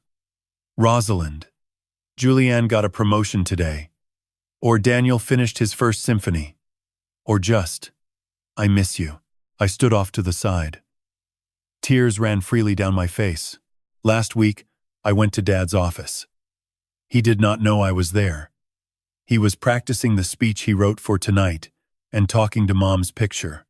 Crying, he said. Our little girl is getting married, Rosalind. I kept my promise. I took care of our babies. The ballroom broke. Men were weeping. Women held each other.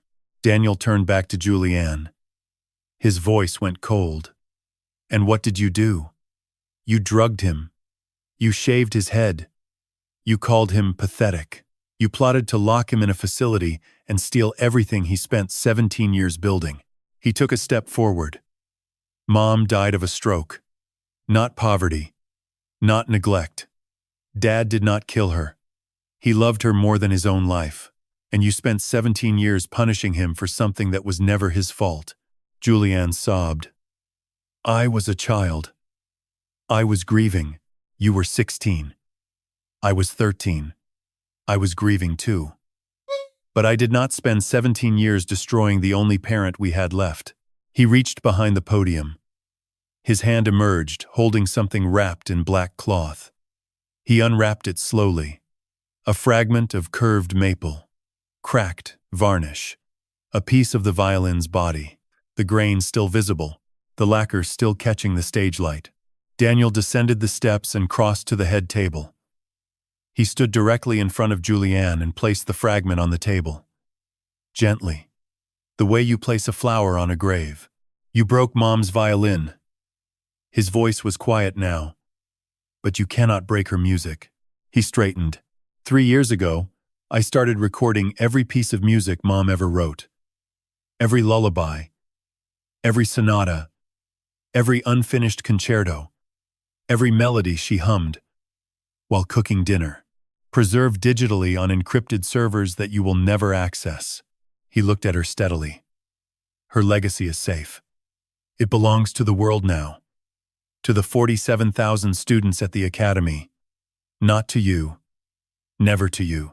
Julianne stared at the fragment. Her hand reached toward it, then stopped. Her fingers hovering above the maple as if it might burn her. Her mask cracked completely. Whether it was remorse or simply the terror of watching her life disintegrate, I could not tell. Daniel turned and walked toward me.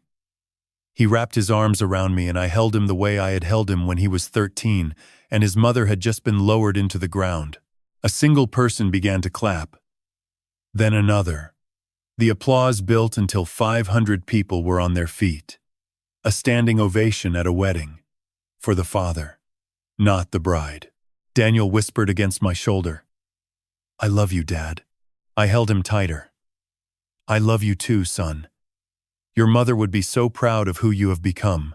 The applause faded slowly. 500 people settled back into their seats, wiping their eyes, gripping each other's hands. Daniel stood beside me on the stage, his hand resting on my shoulder. The ballroom was raw. Open. The kind of vulnerable silence that follows a truth too large to absorb all at once. I stepped back to the microphone. My voice was hoarse now, worn thin by emotion, but it carried. I have one last thing to do. I reached into the inside pocket of my tailcoat and pulled out a folded document. Cream-colored paper. Legal weight. The deed to a $4.5 million penthouse on the Upper West Side. The gift I had purchased for my daughter. The symbol of everything I had built for her future. The promise that she would never struggle the way her mother and I had struggled in those early years. I held it up so the crowd could see. 6 months ago, I bought this property for Julianne. A wedding gift. $4.5 million. I wanted her to have a home that represented how much I loved her. How proud I was. I looked at the document. Then I looked at Julianne. Her face was destroyed. Mascara and tears. And something beyond either. This was yours. I said. Everything I ever built was for you. I gripped the deed with both hands. Slowly, deliberately, I tore it in half. The sound of ripping paper cut through the silence. I tore it again and again. The pieces fell from my fingers like confetti, drifting to the stage floor. This property will be donated to a new organization. The Rosalind Sullivan Foundation for Music and Elder Advocacy.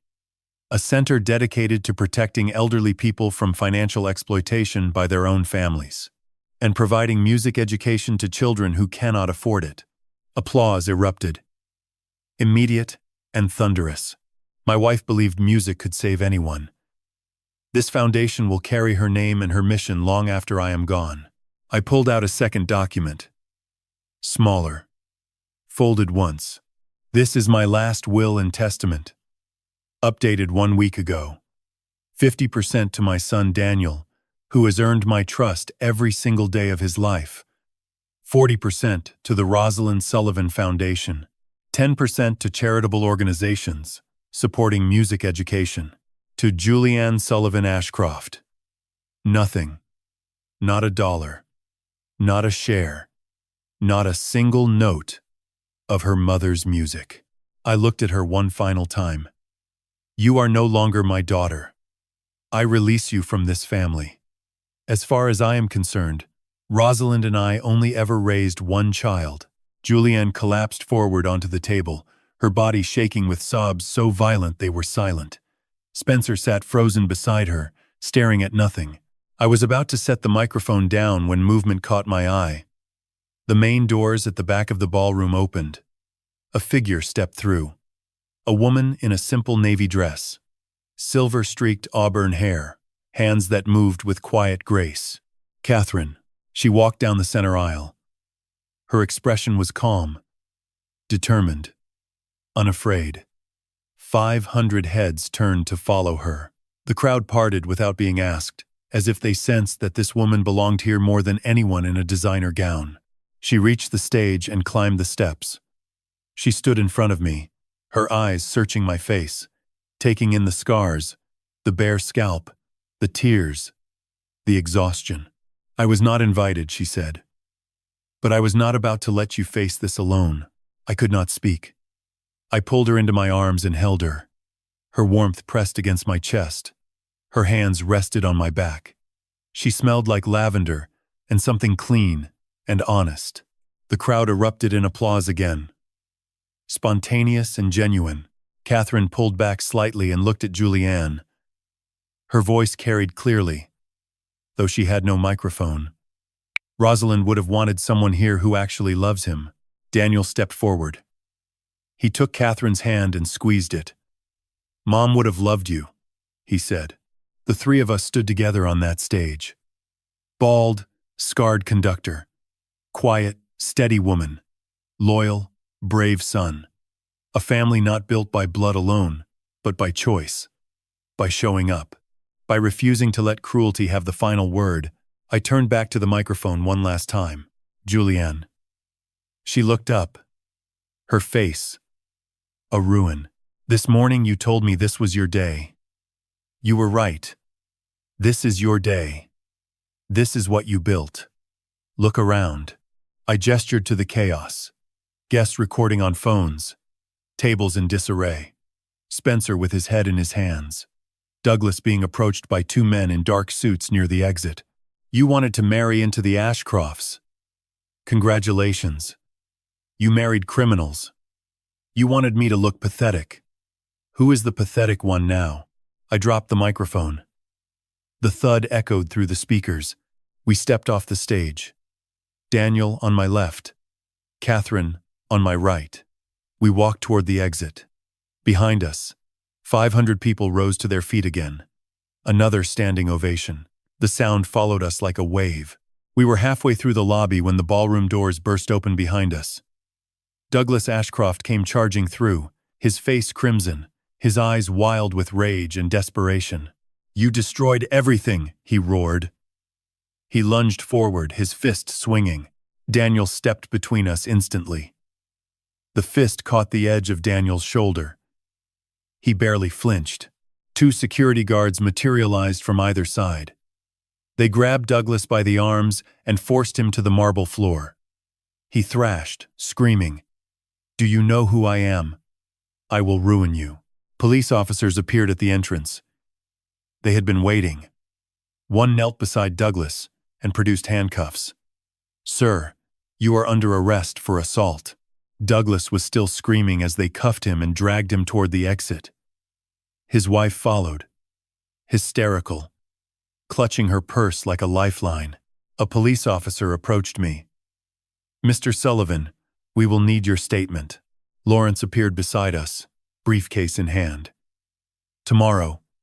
He has been through enough tonight." The officer nodded. "We have video evidence. Hundreds of witnesses."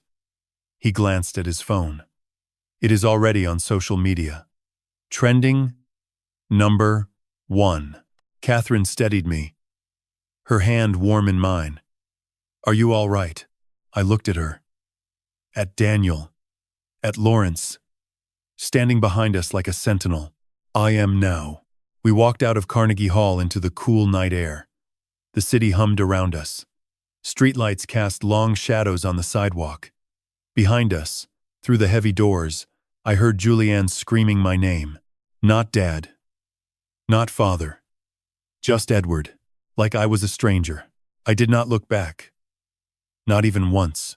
They say revenge is a dish best served cold. I do not call what happened revenge. I call it truth. And truth does not need reheating.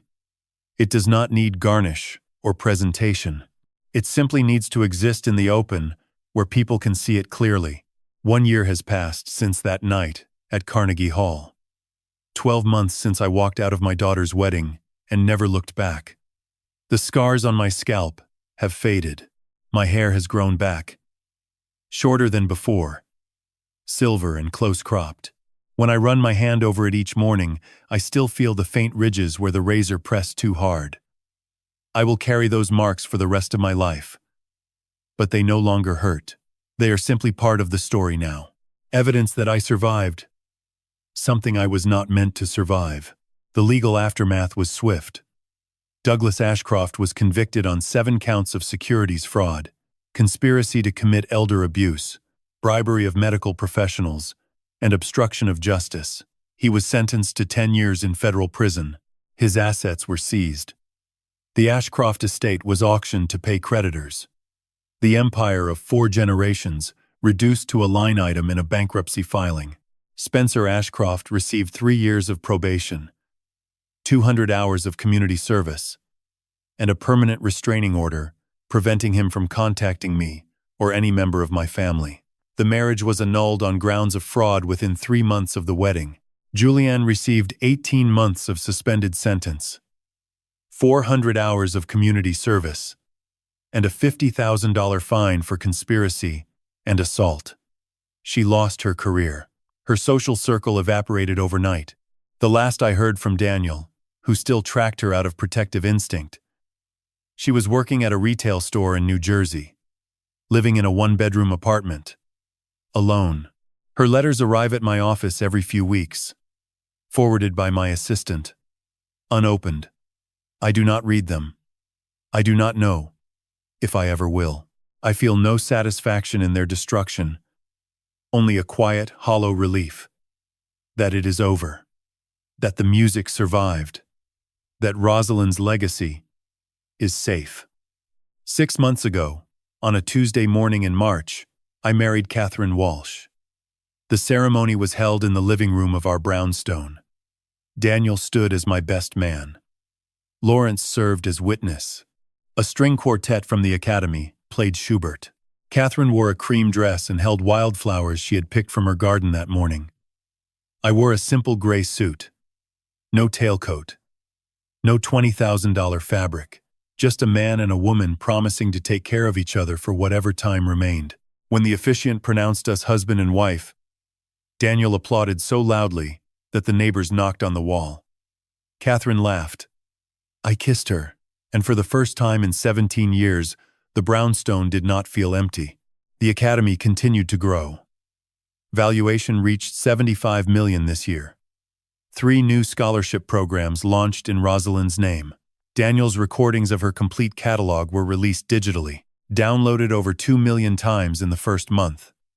Students across the world are now learning to play pieces Rosalind composed in our living room 30 years ago.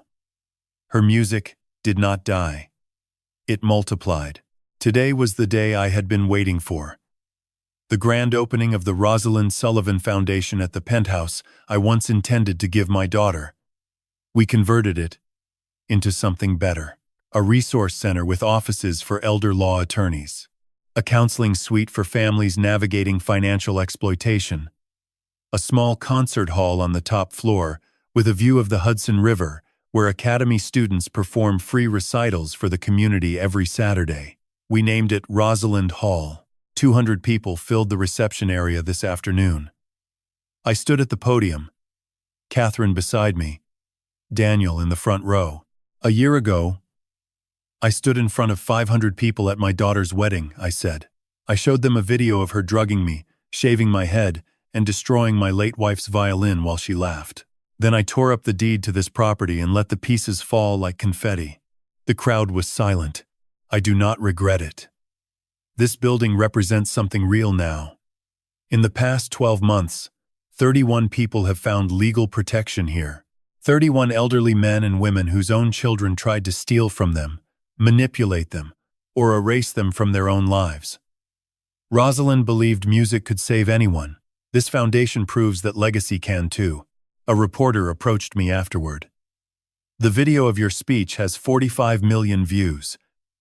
Do you have any message for people who saw it? I thought for a moment.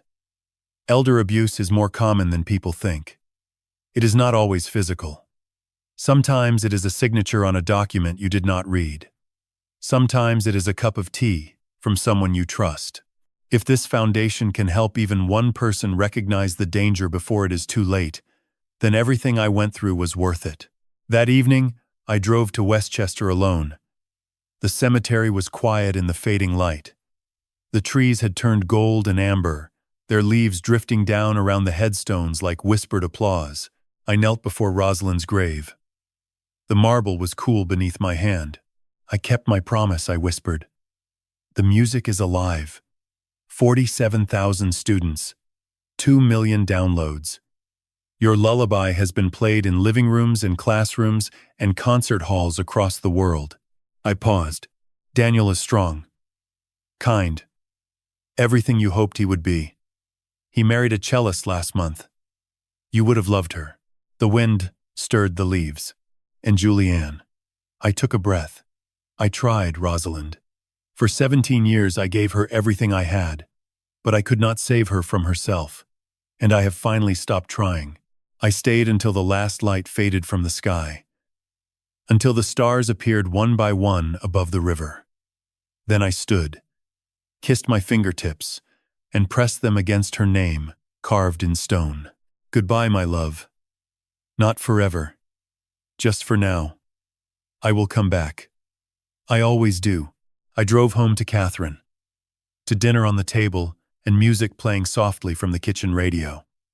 To a life that was quiet and ordinary and more beautiful than anything I could have imagined a year ago. That evening, Catherine and I sat on the bench of my piano in the brownstone. The same piano where I had talked to Rosalind's photograph every night for 17 years. The same keys that had played the lullaby at Carnegie Hall. The same instrument that had witnessed every chapter of my life since the day I brought it home as a young conductor with a dream and a wife who believed in me. Catherine rested her head against my shoulder. The brownstone was quiet, the kind of quiet that comes from peace, not from absence. A candle flickered on the mantel. The evening light faded through the curtains in shades of violet and gray. Play it for me, Catherine said softly. The lullaby. I placed my fingers on the keys. The ivory was warm now. Familiar. I played the opening notes of Julianne's lullaby. Slowly. Gently. The way Rosalind used to play it on her violin while our daughter drifted to sleep. The melody filled the room with a tenderness that time could not diminish. A mother's love, translated into sound, preserved in the hands of a father who refused to let it disappear.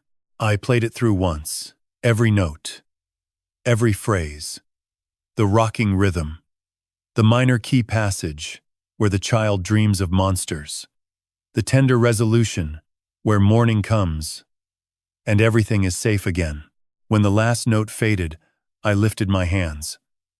I held them above the keys for a moment. Then, I lowered the fallboard gently over the keyboard. The soft click of wood against wood filled the silence. Catherine looked at me. Are you all right? I nodded.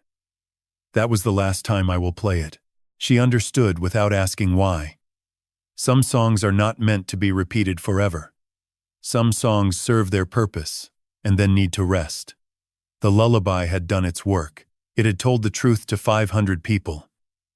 It had honored Rosalind. It had exposed a betrayal and protected a legacy. Now it could sleep, the way it was always meant to help a child sleep. I sat there with Catherine's warmth beside me and thought about what this year had taught me. What 66 years of living had finally made clear. I thought about family. Not the family you are born into, but the family you build. The family that shows up when the doors are closing and the world is falling apart around you. Daniel, who never stopped watching. Lawrence, who never stopped fighting. Catherine, who walked into Carnegie Hall, uninvited because love does not wait for permission. God placed these people in my life for a reason. I believe that now more than I have ever believed anything. I thought about trust, about the difference between blind faith and earned loyalty. For 17 years, I gave my trust to a daughter who had done nothing to deserve it.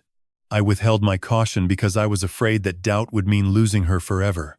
I learned, too late and at too high a cost, that trust without evidence is not love. It is self-destruction dressed in noble clothing. I thought about forgiveness. People ask me if I have forgiven Julianne. The honest answer is that I do not know.